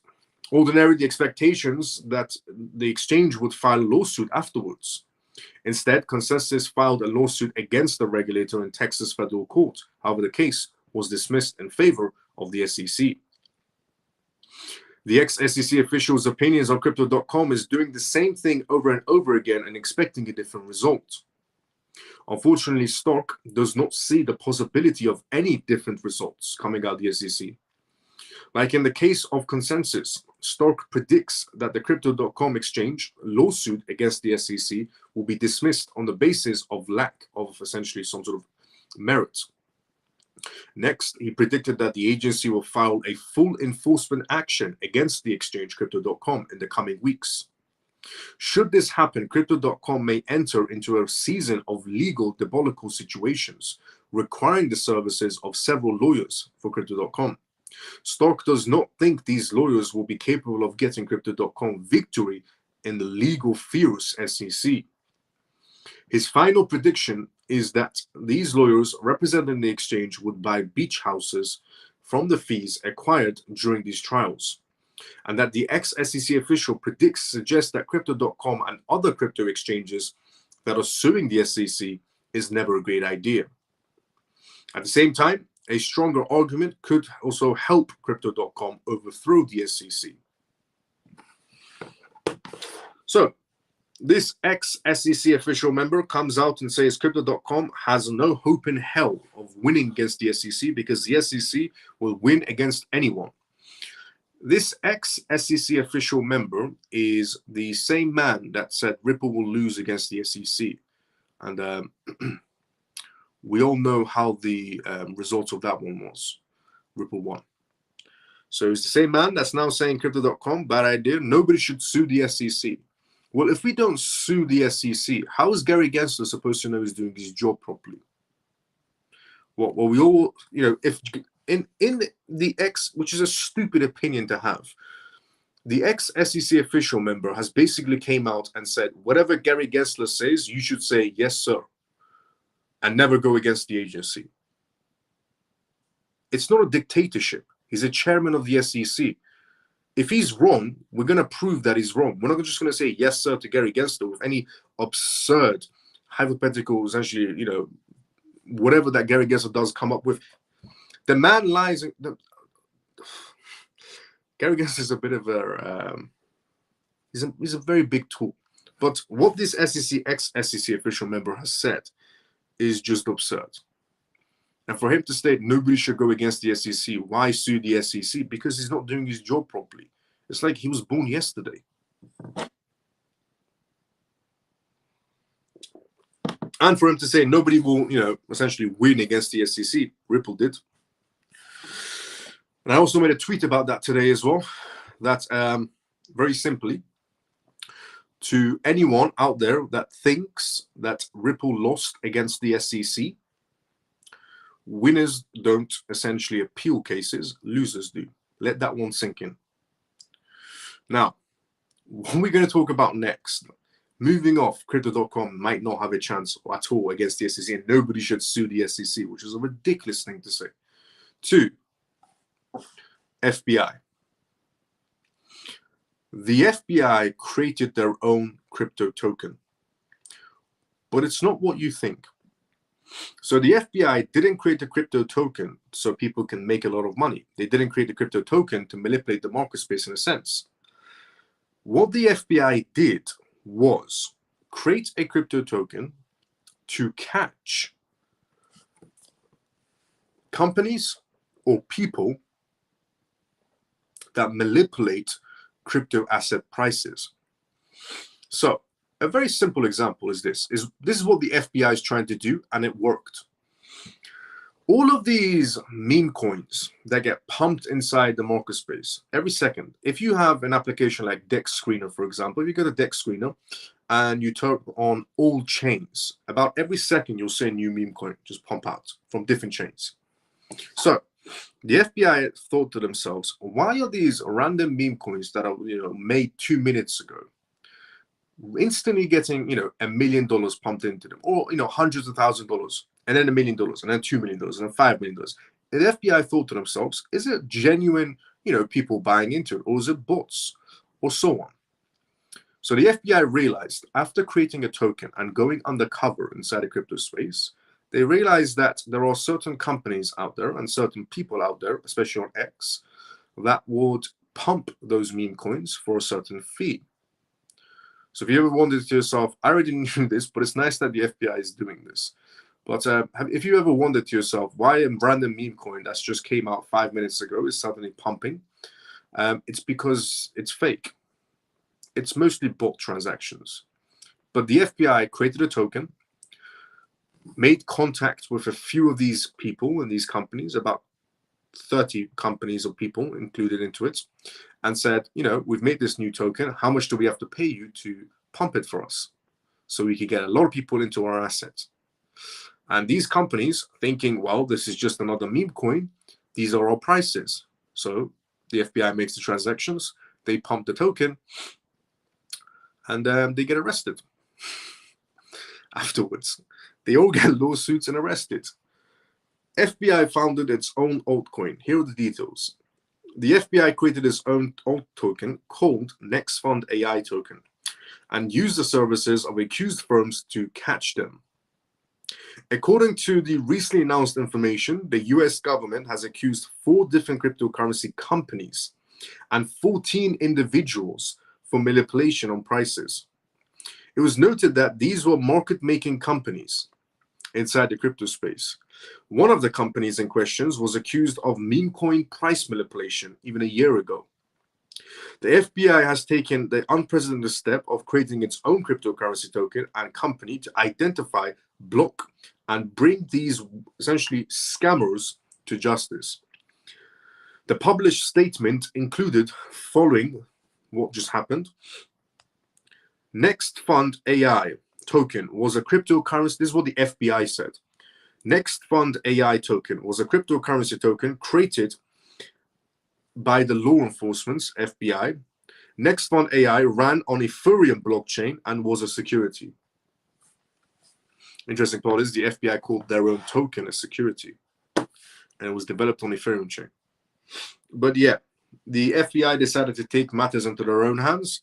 They thought, let's just create a token, enter the crypto space, and let's see how these companies or people manipulate the prices of assets. And they caught 14 individuals and 4 companies that are doing this. What this will do is make people who manipulate price points not do it anymore. What it'll also do is make companies that will manipulate crypto asset prices not do it anymore. Because from now on, these types of people who pump crypto projects randomly for a fee to milk money out of other people, hardworking people, and these random companies that pump crypto assets for a fee to milk money out of regular folks, it makes them not do it anymore, because they don't know from now on if their next client is going to be the CIA or the NSA or the FBI or any other essentially government organization. Because from now on, they don't know who their next client is, because their current client was the FBI and they had zero clue. The FBI created a fund token AI, it was called. They went straight to these companies and said, we want to boost our token. Let's make some money. These 4 companies said, no problem. This is our fee, pay it. FBI said, no problem, we'll pay it. They pumped that token, and all 4 companies are getting sued and arrested, the members. And the 14 individuals who also pumped the asset as well, they're also getting arrested. So the people that are pumping crypto projects and these companies that pump crypto projects, these meme coins, it makes them not do it anymore because they don't know if their next client is going to be the FBI, CIA, or an SA, which is good. Let's get rid of the bad actors inside the crypto space. This is what should be happening. If you want to safeguard regular people inside the crypto space, this is what you should do. Get rid of the bad actors inside the crypto space who squeeze money out of regular folks.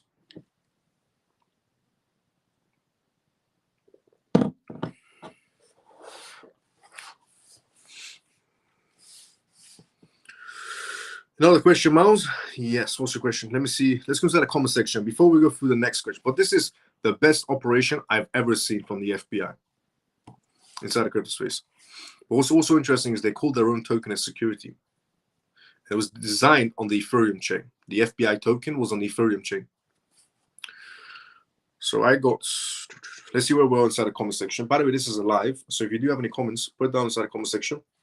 More than happy to answer the questions you may have.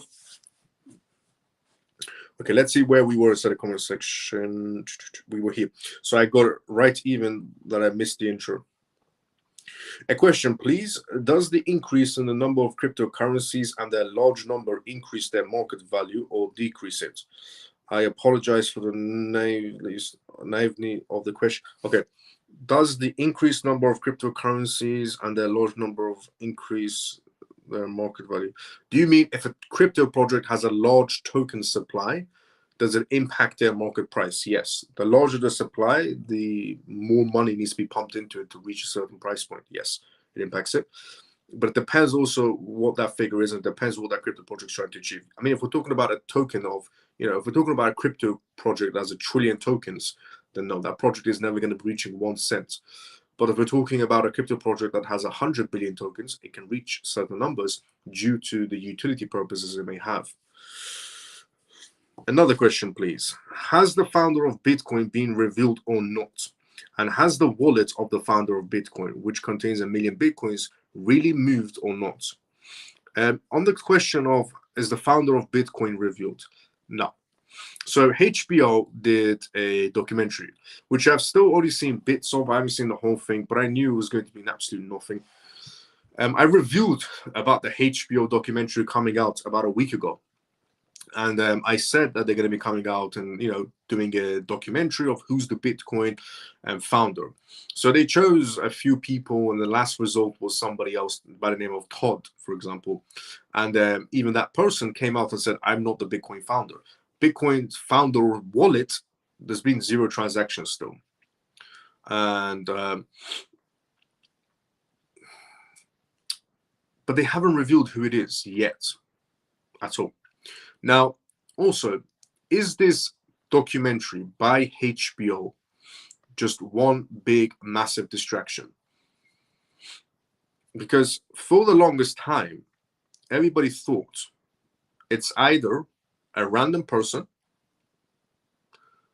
and some people inside the crypto space thought it's the CIA. There's 2 outcomes for that scenario of who created Bitcoin. It's either the CIA or a random person. The crucial factor of Bitcoin's start is the timeline. With 2008 market collapse, and then comes Bitcoin. Nothing in this world happens by accident. Everything is coordinated. Everything. Everything that's on a large scale is always coordinated, especially involving money. So, 2008 collapse, then comes Bitcoin. That's a bit too coordinated for a random person.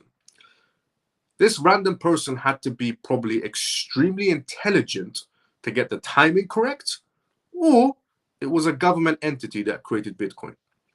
But what this HBO interview has done is distract people from the previous outcomes, where people are now thinking it's a guy by the name of Todd, or a guy by the name of Bill or Bob or whoever. So the question remains, was this HBO documentary? And do you know what's interesting? Actually, what's interesting about this? 2 weeks ago, I revealed on this live show that a lawyer decided to contact the FBI, and under the freedom of speech and freedom of act and freedom of rights of knowing about public records inside the United States, this lawyer sent essentially a letter to the FBI about 2 weeks ago, before the announcement of the HBO documentary. Before there was ever an announcement of a HBO documentary, this man, random man, lawyer, sends a letter to the FBI. And the FBI comes back with, we can neither confirm or deny the founder of Bitcoin. So this lawyer asks basically, who's the founder of Bitcoin? The FBI comes back under a certain law inside the United States, the freedom of knowing about public records and so on, public information that the FBI might know, that can share. And the FBI responds back with, we can neither confirm or deny the founder of Bitcoin. 2 weeks passes, HBO comes out, we're making a documentary, we're going to reveal to the world who's the founder of Bitcoin. Seems a bit coordinated. Personal opinion, HBO's documentary was big, massive distraction. Personal opinion, FBI knows who the founder of Bitcoin is, but they will never reveal it. When somebody says to you, I can neither confirm it or deny it, it's a way of saying, I know who it is, or I know what it is, or I am that person, in other words. If anybody ever says to you, you ask a question, are you this person? And someone goes, I can neither confirm or deny it, it either means they are that person, or it means they know who that person is, or it means essentially, basically, we can't say anything. So, before there was ever an announcement of who's the founder of Bitcoin from HBO, there was a guy that sent a letter to the FBI. And the FBI said, we can neither confirm or deny it. 2 weeks later, HBO comes out, we're making a documentary, we're going to release it soon, about who is the founder of Bitcoin. So, personal opinion, the HBO documentary was big, massive distraction. Massive distraction. Because they know who it is already. The FBI knows. When somebody says, I can either confirm or deny it, they know who it is, or it's them. And under that law, they're supposed to review who it is. So, personal opinion, that documentary was a massive distraction. Because it's all about the timing. And the timing of that was quite interesting. A random lawyer sends a letter to the FBI. I can neither confirm or deny it, is what the FBI says. 2 weeks later, HBO comes out and goes, we're making a documentary. We're going to reveal the founder of Bitcoin. A bit coordinated, I would have to say.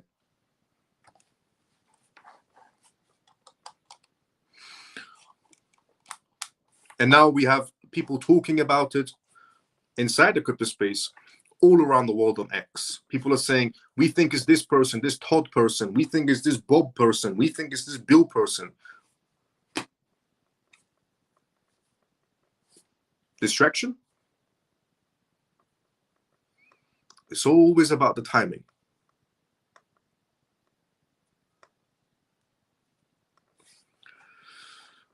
(2008) crash, Bitcoin comes next, too coordinated. A man sends a letter to the FBI. FBI says, we can neither confirm or deny it. The man goes on X and says, this is what the FBI sent me. 2 weeks later, or a month later, 2 weeks later, HBO comes out and says, we're doing a documentary to review who it is.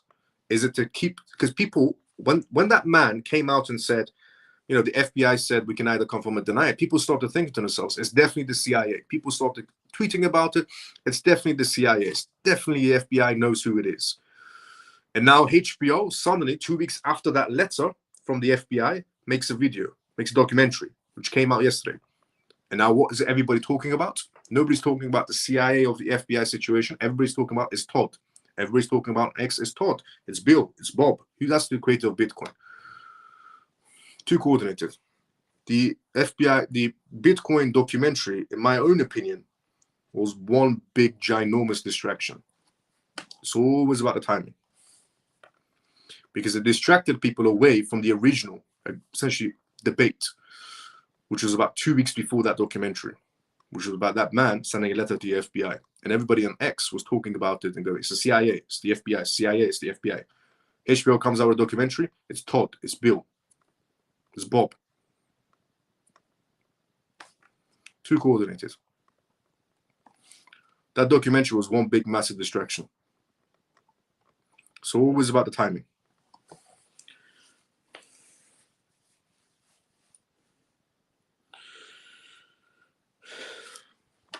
Thank you in advance for answering my questions. No problem. That's great about the FBI regarding that matter. Regarding the FBI creating their own crypto token and clamping down on scammers. Yeah. Did the FBI provide a list of companies' names and people's? No, they kept that hidden to themselves. If the feds fail in their mission, they will make these companies much smarter and learn from their mistakes. That's true as well. The feds needs to catch them all and not in single one escape. I think the rest are too afraid to even enter it. I sent you a DM about MBT and a few other cryptos. Scott, I'll take a look at after this live. No problem. Hey Miles and CMF, Stormy, good to see you. How you doing? How you been? Today I went to Solana's ecosystem. There's hundreds of meme coins. Maybe 5% of the tokens were legit. Yeah, I agree. How does the discovery of the true identity of Satoshi affect Bitcoin, or does it? Yes, the true identity of Bitcoin, if revealed to be a random person, affects it, because that random person will most likely get arrested. Genuinely, if it comes up, that it's this random person, that random person is going to get arrested, is going to get sued into the ground. That's genuinely what will happen, which will affect Bitcoin's price. If it comes out that it belongs to the CIA, it's also going to affect the crypto price as well, because a lot of people wouldn't trust government entities, which means some people might decide to sell because they don't trust the United States government. They might try to drop, or some people might not trust the CIA, and they think, well, the CIA is going to dump the Bitcoins. I might as well jump out first. So leaving it a mystery is what helped to keep the Bitcoin price afloat. Because if it's a person, that person is going to get arrested and sued into the ground. If it's a CIA, a lot of people wouldn't trust the CIA, and they think, well, they're going to dump their Bitcoins on us. So the mystery helps keep Bitcoin afloat. Why so many memes about if it's useless? Well, everybody likes the idea of becoming a millionaire overnight. And as long as people think they'll become millionaires overnight, there'll be more meme coins every second. It's about, essentially supply and demand. I think it's the old guy that owns Fox or the United States government maintaining control on the world's market. Yeah, I know HBO documentary would be rubbish though. AI can make you move in 5 minutes. Regarding the previous question, the number of currencies and the increase in value, the currency has not been launched yet, and its number in more than 10 billion currencies, and it has. More than 100 million wallets and only 30% of the number of currencies has been offered. Is it possible for the value of currency to increase more than $100? Okay, Mohammed, your question is all over the place.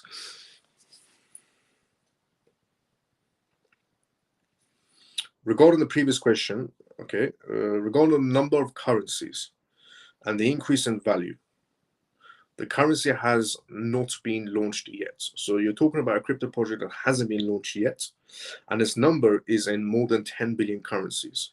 Makes no sense. And it has more than 100 million wallets. And only 30% of the number of currencies has been offered. Is it possible for the value of the currency to increase more than $100?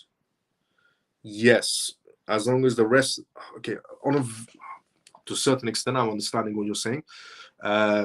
So you're talking about a crypto asset that majority of it is held somewhere else, and some of it is inside the market space, essentially circulating supply. If people start buying this asset and the rest are locked away, does it affect that asset? No. Look, as long as whoever this entity is, seems very similar to Ripple's story, but whoever this entity is that's holding these crypto assets, if they release it in some sort of a stage-wise, then it wouldn't affect the market price, and that asset can climb the ladder. So yes, the asset can climb the ladder, and so on. But no, the asset can climb the ladder, and as long as the rest of the tokens enter smoothly inside the market space, it wouldn't affect the price too much, or at all in some cases. You are super correct.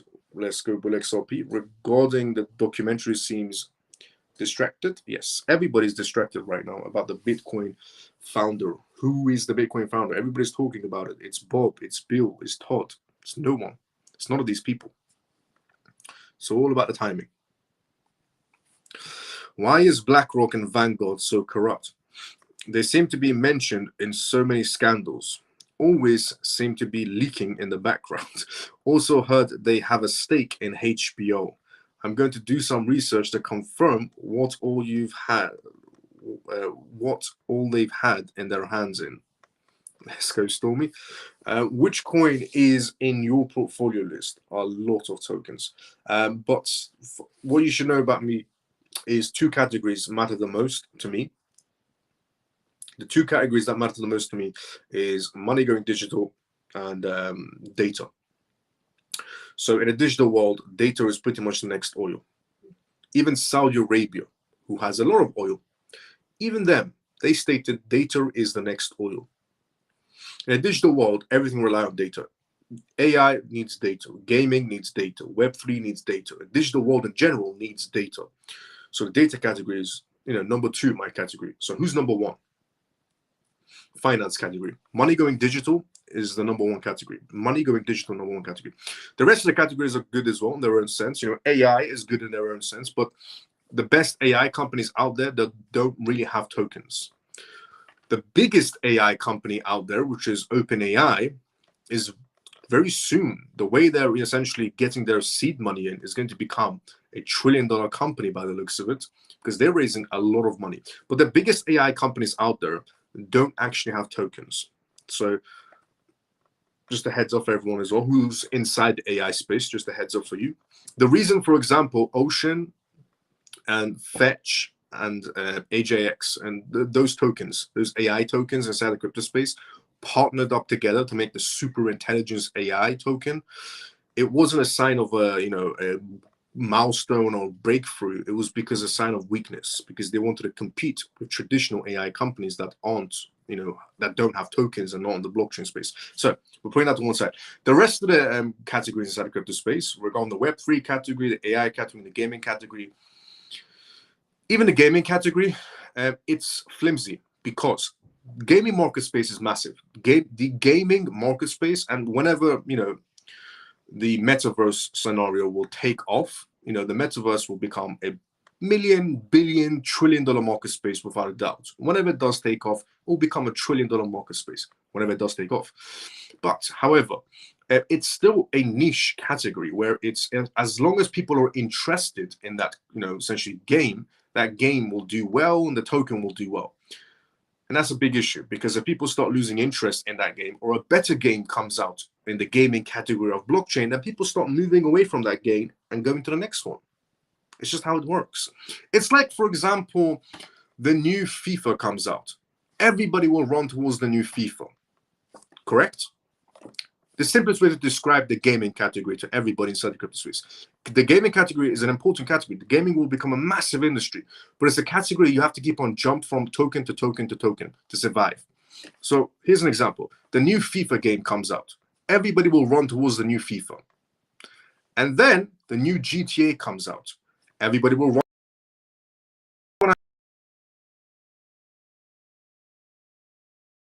It's just what's going to be happening inside the gaming sector. It's just, for example, the new FIFA game comes out, everybody will run towards FIFA, and then the new GTA game will come out, everybody will run towards the new GTA game. It's just what will happen. So if you're inside the gaming category, it's a category where you have to keep on running from token to token to token to survive in the gaming category. The AI category, as I said, you don't need a token. The best AI startup companies and billion-dollar AI companies, soon to become trillion-dollar AI companies, don't have tokens. They're not on the blockchain. Web3 makes sense because we need that digital Web3 space. We're moving away from Web2. But yeah, gaming category is flimsy. AI category, you don't really need tokens in the AI space. And Web3 is needed and so on. But finance and data is number one, because it doesn't matter if you like it or not. Money is money. It's going to be used 24/7. Nobody's going to be moving money from money to money. It's the same chain. So the money category will always remain number one. The data category will always remain number two. That's facts. The finance category inside the crypto space will always be number one. The second category will always be data. And then the rest will follow. The gaming and the AI and so on. Web3 will probably be next, third.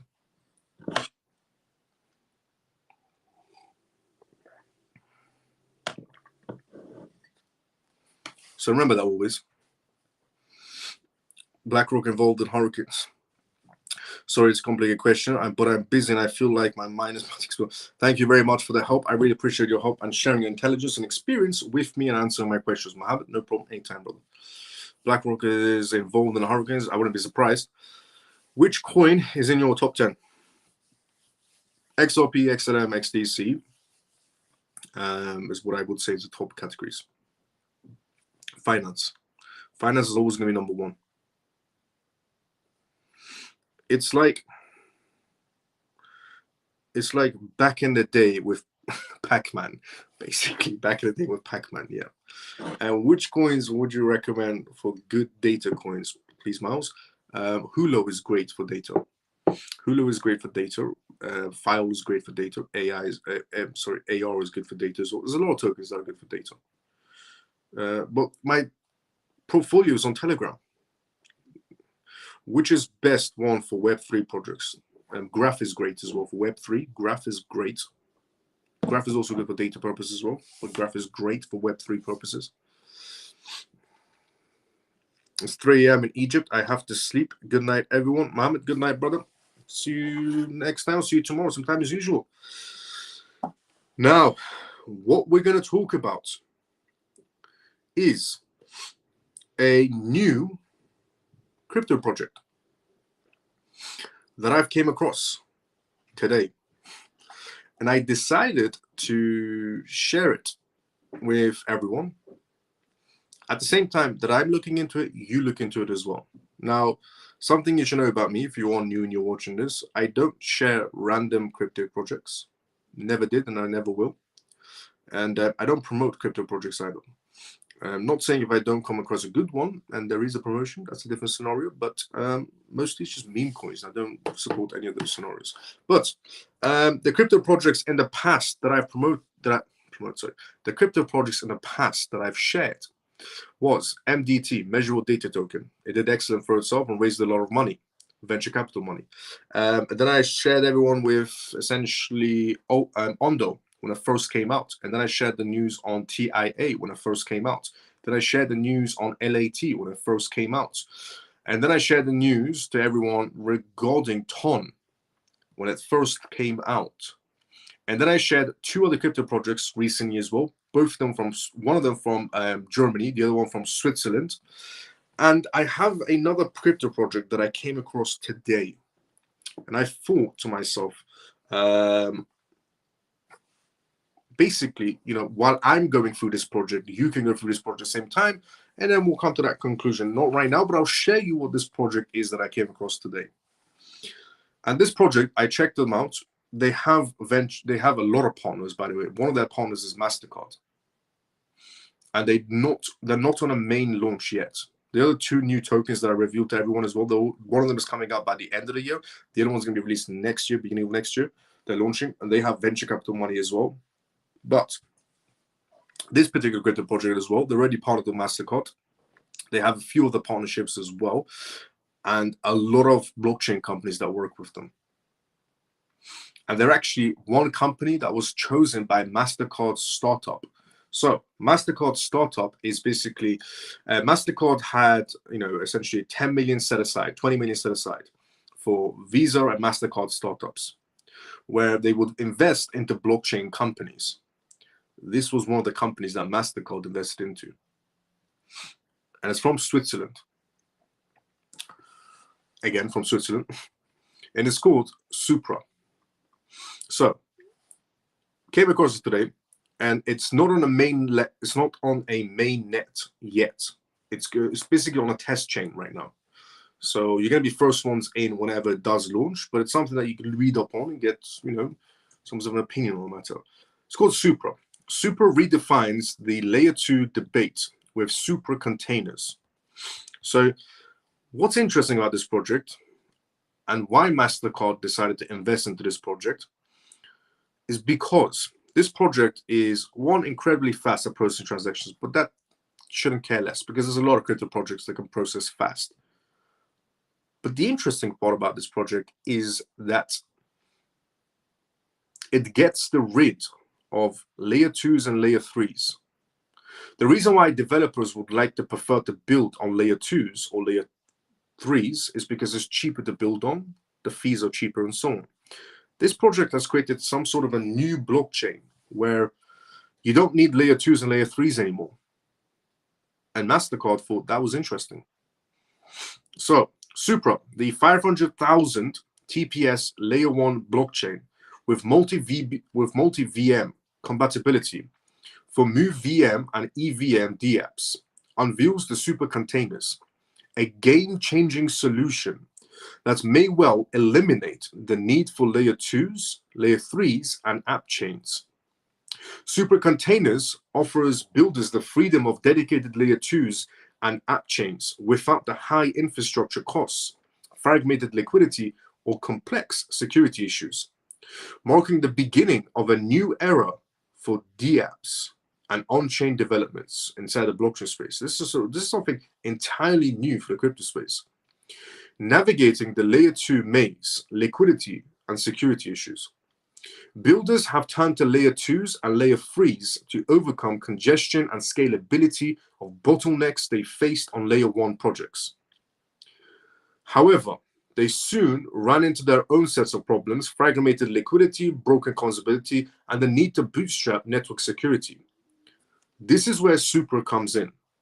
Supra Containers eliminates these barriers by providing developers with the ability to create dedicated execution spaces for their dApps that leverage the full power of Supra's high-performance layer 1. Supra Containers access seamless and shared liquidity.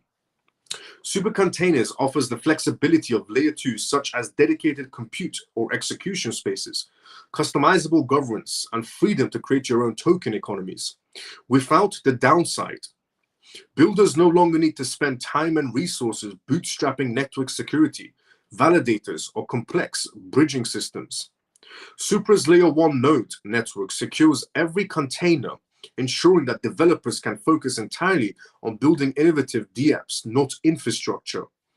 Do you know why this is quite innovative? So think of it as a shipping container for this blockchain. So every crypto project that you would build on Ethereum, for example, you'll build on think of it like this. You build on Ethereum, for example, you would have to make sure that your project is secure, that it never gets compromised, and so on, because Ethereum is not going to be looking after you whatsoever, because you're on your own. As a developer, once you start building on Ethereum's chain and so on, as layer 2s or layer 3s, you're on your own. As an example, I'm giving Ethereum. And you have to make sure that your project will never get compromised from hackers and so on and so on. You have to always keep secure, never lose your money, high cost transactions, and whatever. A lot of things get added on, but the security part is the biggest issue. So this is where Supra comes in. And this is why Supra is basically going against every other blockchain project. Because for projects that either build on Solana or build on AVAX or build on whatever, they have to maintain their own safety on their chains. And this is why you hear this crypto project was compromised for $7 million. This crypto project was compromised for $5 million. It's because they have to maintain their own security. So this is where Supra comes in. Think of it as a shipping container, because they're calling it containers. So the shipping containers are protected by Supra themselves. So instead of somebody coming in and developing on Supra's chain and maintaining their own project, maintaining their own security, maintaining so they don't get compromised or hacked, Supra does all that pretty much for you. Your security is basically by them, because they're providing you with a container that's secure, and you can build an entire ecosystem inside that shipping container, and it's secure because Supra is doing that for you. Instead of you looking out for your project, they're looking out for you. That's kind of groundbreaking. Supra's layer 1 nodes network secures every container, ensuring that developers can focus entirely on building innovative apps and not infrastructure, so that developers can focus on building something brilliant instead of worrying about security issues. Supra is also multi-VM compatible, which means that developers from ecosystems such as Move VM, EVM, and soon Solana VM will be able to immediately deploy their dApps on their own Supra containers. So people who are using Solana's chain can easily shift over to Supra through a bridge and start getting their own Supra containers. Their own Supra containers without the need for complex migrations. This flexibility allows developers from other ecosystems to tap into the 500,000 TPS throughput and sub-second consensus latency of Supra's Layer 1, ushering a new generation of scalable, efficient, and interoperable dApps and containers. Every Supra container can be an entire ecosystem. The potential for Supra containers extends far beyond individual dApps. Developers can build their entire ecosystem with their own custom environment, deploying multiple dApps and smart contracts within their own containers. They can also attract other projects that deploy within their infrastructure. For example, a gaming studio can launch their own container as an ecosystem of decentralized games. So instead of also developers, building one project on this chain and then another project separately on this chain and then another project separately on this chain, a gaming developer can just come to Supra's chain, take one container, and in that container develop a whole gaming studio and just pump out games inside the blockchain space through one container, instead of starting all over again with a new project on the same chain, new project with the same chain. You just grab one shipping container basically and do whatever you want, and create your own gaming studio if you wanted to pump out games, or create your own AI studio, just pump out AI projects, and your security is there as well. This is going to make life so much easier for developers. It's also going to bring a lot of eyes on this project. So, for example, a gaming studio can launch a container as an ecosystem of decentralized games with unique tokens and incentives, all while benefiting from Supra's shared security and liquidity. They could even gate their container using their own on-chain passes or NFTs and use the same utility token across multiple games. So imagine a gaming developer creates their own, essentially, a gaming developer creates multiple games through their own container. They have one container and they do whatever they want inside of it. They'll build 10 games in that one container. They can create one token that works across all games within that container. And that's just one example, the gaming category. It can be used for the Web3 category, a container that's safe and secure, where people can just focus on building instead of security issues. And Joshua Topkin, the CEO of Supra, explains, with Supra containers, we're not just simplifying the dApp developments, decentralized app developments. This might eliminate most needs for layer 2s and essentially layer 3s in app chains altogether. Developers now have the freedom to launch their own ecosystems with full control over governance and token economies, while enjoying the security and shared liquidity of Supra's Layer 1 infrastructure. This is quite groundbreaking, I'll be honest. Genuinely quite groundbreaking. If Supra is able to achieve what they're stating, right now they're on a testnet. If they're able to achieve what they're saying, it's going to change the blockchain space forever, pretty much. Because all these developers that are building on layer 1s and layer 2s, and on one side they're building a blockchain project on Ethereum or on Solana or on AVAX or whatever, and on the other side they're trying to maintain their security so their project doesn't get compromised. Well, Supra has just solved that situation. You come to Supra, you get one shipping container, you build whatever you want. You can build 20 projects on that shipping container, 50 projects, 100 projects in one shipping container, and they're all secure. So you don't focus on security, you focus on building. That's going to change everything. So I came across this project today, and I thought, let me share it ASAP, with everyone inside the CMF, especially, and everybody reads along together at the same time, basically, because because my schedule was very busy. So by the time I get around to reading this project again, more into it, get some free time because I'm building an entire project myself and so on for the real estate market space. So I thought by the time I'm doing that, let me just essentially share this with everyone inside CMF as well. So as usual, the CMF members are always first through the door with all these projects that I've showed, with all these projects that I've shared.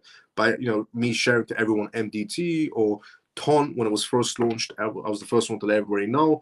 I was the first one to let everybody know about Ondo. I was the first one to let everybody know about TIA. I was the first one to let everybody know about LAT. A lot of projects I revealed to everyone, and they're all legitimate projects. I've never revealed a dumb project or a meme project. They're all legitimate projects, either from venture capitalist money, seed money, in other words, or they had good partnerships. This one has a partnership with MasterCard and a lot of other partnerships. And they haven't even launched yet.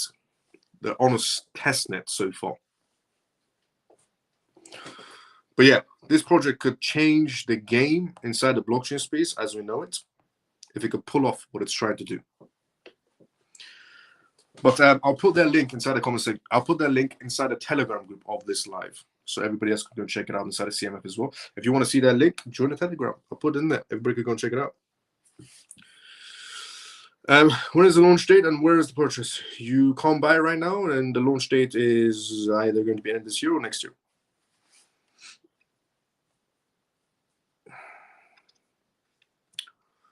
This means they will have their own blockchain and they aren't not used for ETH, Solana, or others, right? Yeah, pretty much. You won't need developers won't need to develop on other projects, on other chains, or layer 1 or layer 2s, because this project is about to change the game forever.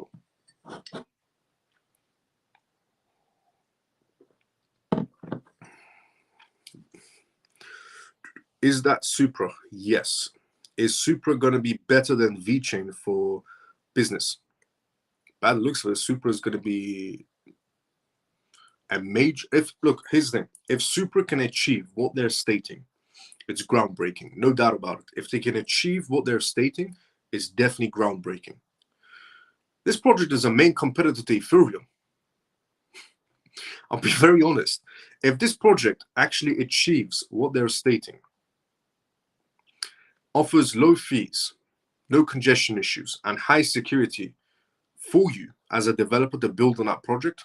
So that means the people that use that project, the customers, are safe, the developers are safe, and all they do is just keep on bringing innovation. Yeah, this project is going to change the game forever. This project is a main competitor to Ethereum. Forget about VeChain. This project is a competitor to Ethereum. I hope it doesn't cost as much as when I send containers home to Ireland with everything in them, $60,000. I saw an article today about Supra, but I didn't read it. I will go back and check it out. Yeah. I came across today. I thought, let me share it to everyone, so everyone can go check it out at the same time as well. It's at the CMF.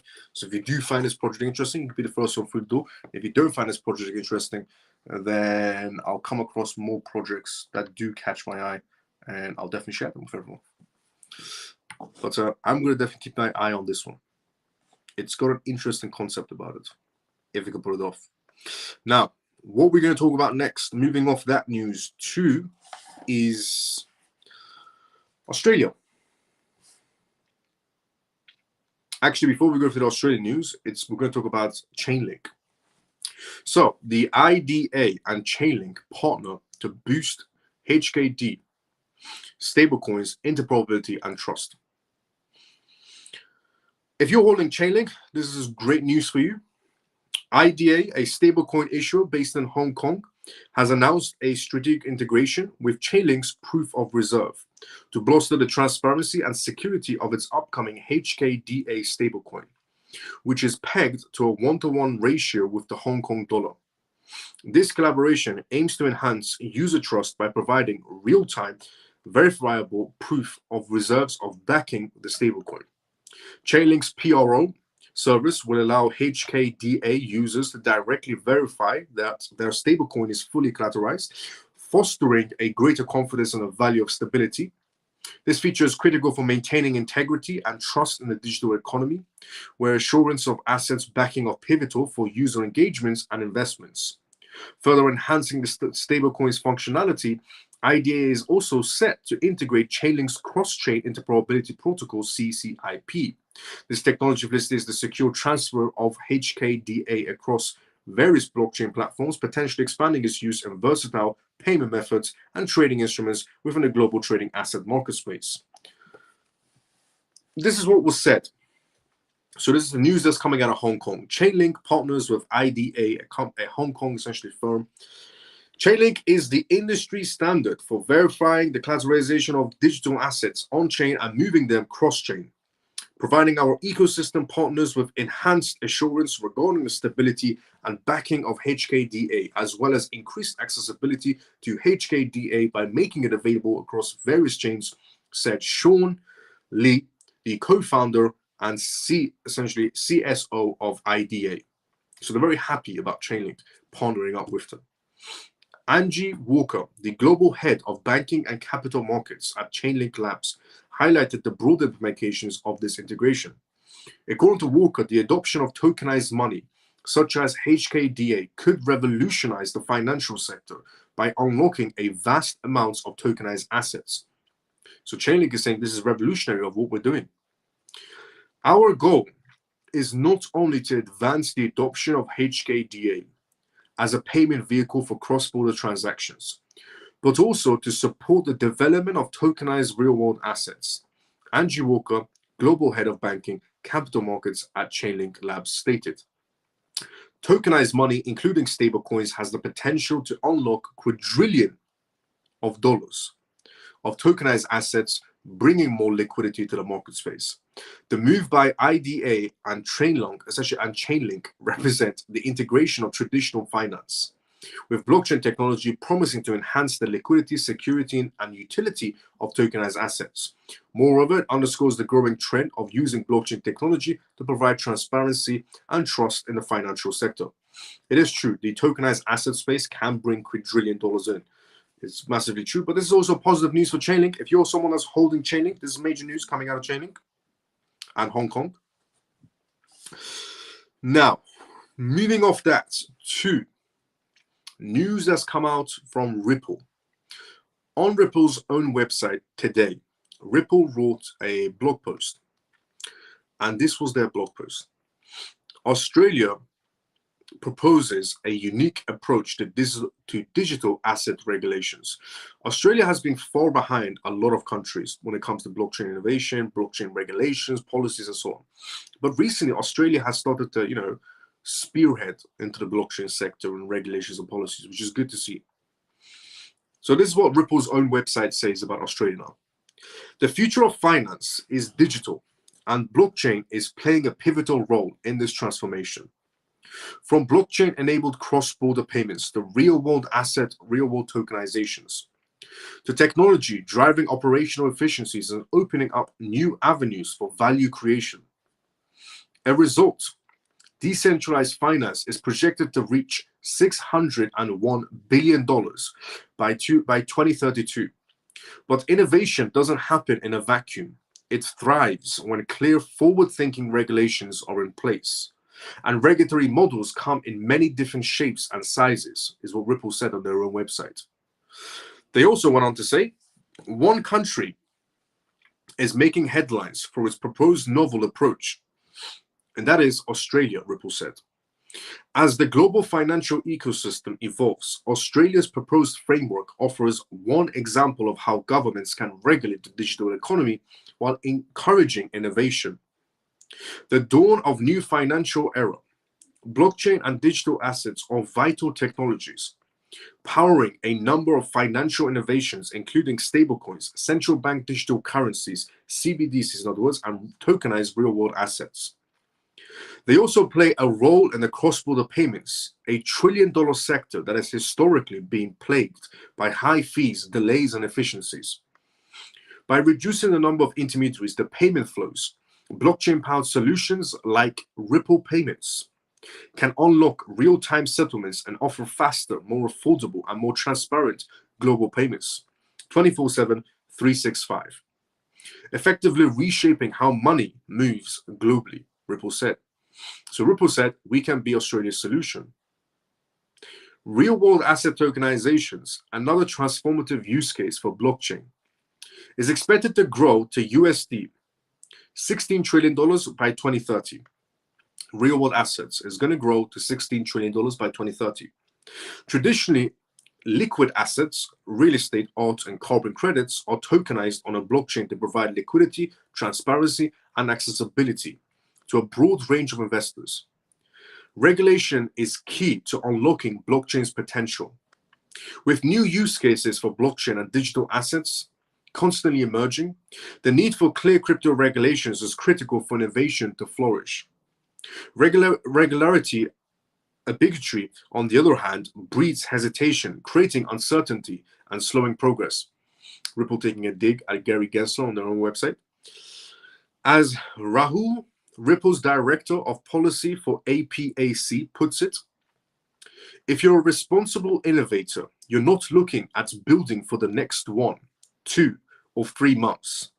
You're looking at building for the next 5 or 10 years. What I've always said to you, that these institutions that are coming into the play, all that matters is 5 or 10 years in time, not the next month. You're looking at building for the next 5 to 10 years. And what regulatory clarity gives you is clear rules of the road so you know what to build. Countries like Switzerland and the United Arab Emirates have already positioned themselves as a digital asset hub by offering regulatory clarity that attracts businesses and investors. In fact, the United Arab Emirates was one of the first countries in the world to consider blockchain applications at the government level. The UAE has been a pioneer in its commitment to crypto ever since, attracting top talent, capital, and infrastructure to the region. The European Markets in Crypto Asset Regulations, MiCA, is another example of regulatory framework that can drive progress through legal clarity and unified rules in jurisdictions. The MiCA provides straightforward parameters for crypto providers and issuers of money tokens to operate confidently within the EU, Ripple said, facilitating broader adoption and innovation. While Australia shares this overreaching goal, it takes a different approach. Australia's unique regulatory framework, digital asset reform in Australia, stands out for its focus on what digital assets do rather than what they are. While many countries are working to define whether a digital asset is a security, utility token, or payment token, another dig at Gary Gensler on Ripple's website, by stating whether essentially while other countries are working on defining what digital assets are, security, utility token, or payment token, Australia's framework emphasizes the function of these assets. In other words, Australia knows what they are already, unlike Gary Gensler. This activity-based approach aims to help regulators concentrate on the risk associated with how digital assets are used, sidestepping the ongoing debates around taxing on tokens, and have created regulatory delays elsewhere. Australia's government has proposed applying the existing Australian Financial Services Licence, a framework to digital asset service providers, ensuring that entities involved in activities such as digital asset custodies are subject to the same oversight as traditional financial services. By making use of established regulatory infrastructure, Australia maintains consistency while allowing a room to pilot new use cases in the rapidly evolving blockchain space. That said, there are some concerns. While there has been substantial consultations over the past 5 years, Australia has struggled to make progress in finalizing a proposal of a digital asset reform. This has led to a disconnect between Australia and international financial centers such as the European Union, Hong Kong, Japan, Singapore, and the United Arab Emirates, which have all provided clearer regulatory frameworks for digital assets. To remain competitive, it's essential for Australian policymakers not to only engage with the industry, but to provide clear rules for the road ahead so the industries can thrive in the blockchain space. A proactive regulatory approach will not only safeguard investors, but also nurture them, an innovative ecosystem that attracts global talent and investments, building the digital asset future in Australia. As the global financial landscape evolves, Its focus on digital assets and blockchain infrastructures will only grow. Within this new reality, regulatory clarity is crucial to ensure and encourage responsible innovation, and Australia's approach adds another important perspective to the conversation. The country's focus on regulatory activities rather than defining asset provides a flexible framework that can, without a doubt, waiting for a global consensus on token classification. Alongside other regulatory models, Australia's approach can provide lessons for aligned and integrated global regulatory infrastructures that ensures blockchain can develop as a substantial, secure, and beneficial technological for all. But the time to act is now. That is what was stated on Ripple's own website today about Australia. Now, on the question of is Ripple, a chosen option for Australia? Yes, it is. Australia is part of the Bank of International Settlements, and the Bank of International Settlements has Ripple on PDF documentation titled cross-border payments. It's not random that essentially Ripple has decided to write a blog out of nowhere today, particularly about Australia. It's not random in any sort of a way. There's no random movements inside the corporate sector. It's all coordinated movements. So, very soon, you're going to be hearing news about Australia and Ripple, believe it or not. Now, also a very long time ago, a while ago, Australia's essentially government, some Australian government members attended a Ripple meeting. Very soon, you're going to be hearing news about Australia and Ripple. Could be weeks, could be months. Let's see. Now, we have also come to the endings of tonight's live show as well. So drop a like, drop a follow, and honestly to say, anything good has to come to an end, which it genuinely just did right now. This is the endings of tonight's live show. If you enjoyed this live, drop a follow, drop a like, and tune into it every single night. This was the CMF Live. It was episode 177 of the CMF Live, which is amazing to think about it. We're 177 episodes in right now, which is ridiculous. So thank you so much to everyone from the CMF that tunes in every single night. Absolutely amazing. Love you all.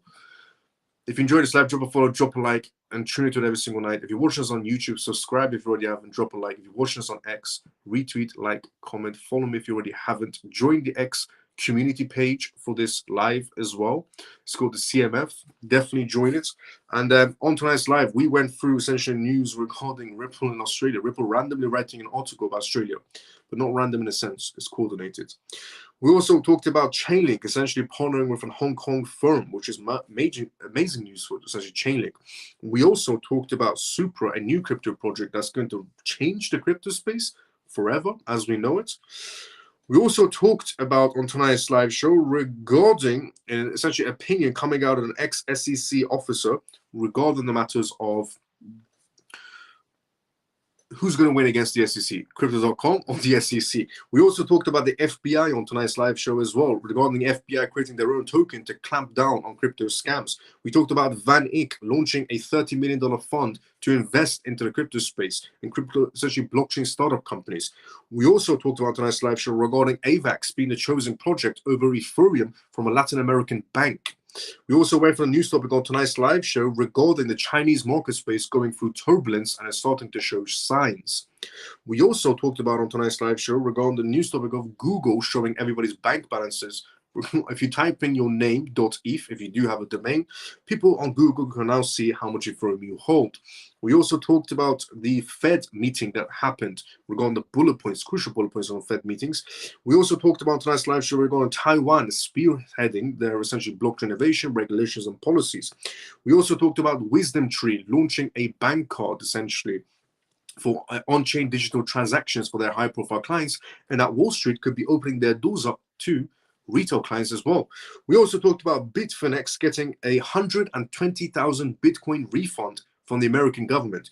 We also talked about tonight's live show regarding Bitcoin ETF options expected to launch either by the end of this year or the beginning of next year. So drop a follow, drop a like, and tune into it.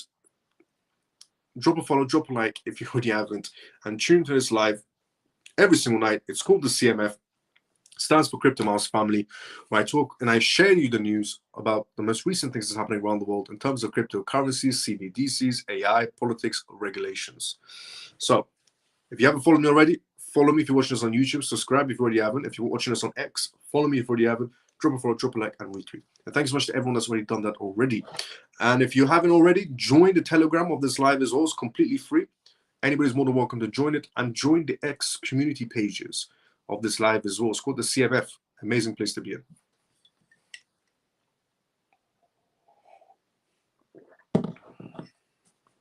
So let's go inside the comment section quick. I'll also share that project inside the Telegram group as well regarding the new project Supra.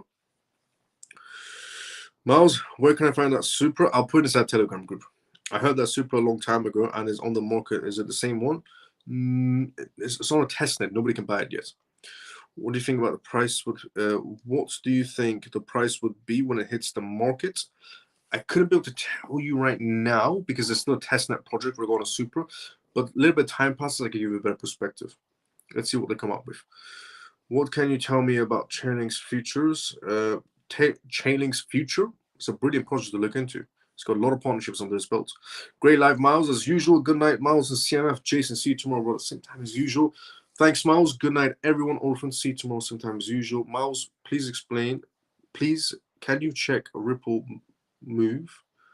Ripple Move Uncharted is coming out on November on Netflix. I think it's coordinated. Good night, everyone. I'll check it out. See you tomorrow sometime as usual. Bill XLP. Brilliant live as usual. Thank you, Miles. Joe, let's go. See you tomorrow sometime as usual. Thanks, Miles. Have a good night/day, everyone. Peace out. Brian, see you tomorrow sometime as usual. Thank you, Miles. Good night, all. Lena, see you tomorrow sometime as usual. Can we use Bitfinex in the UK? I think so, but I don't have an account with them, to be very honest.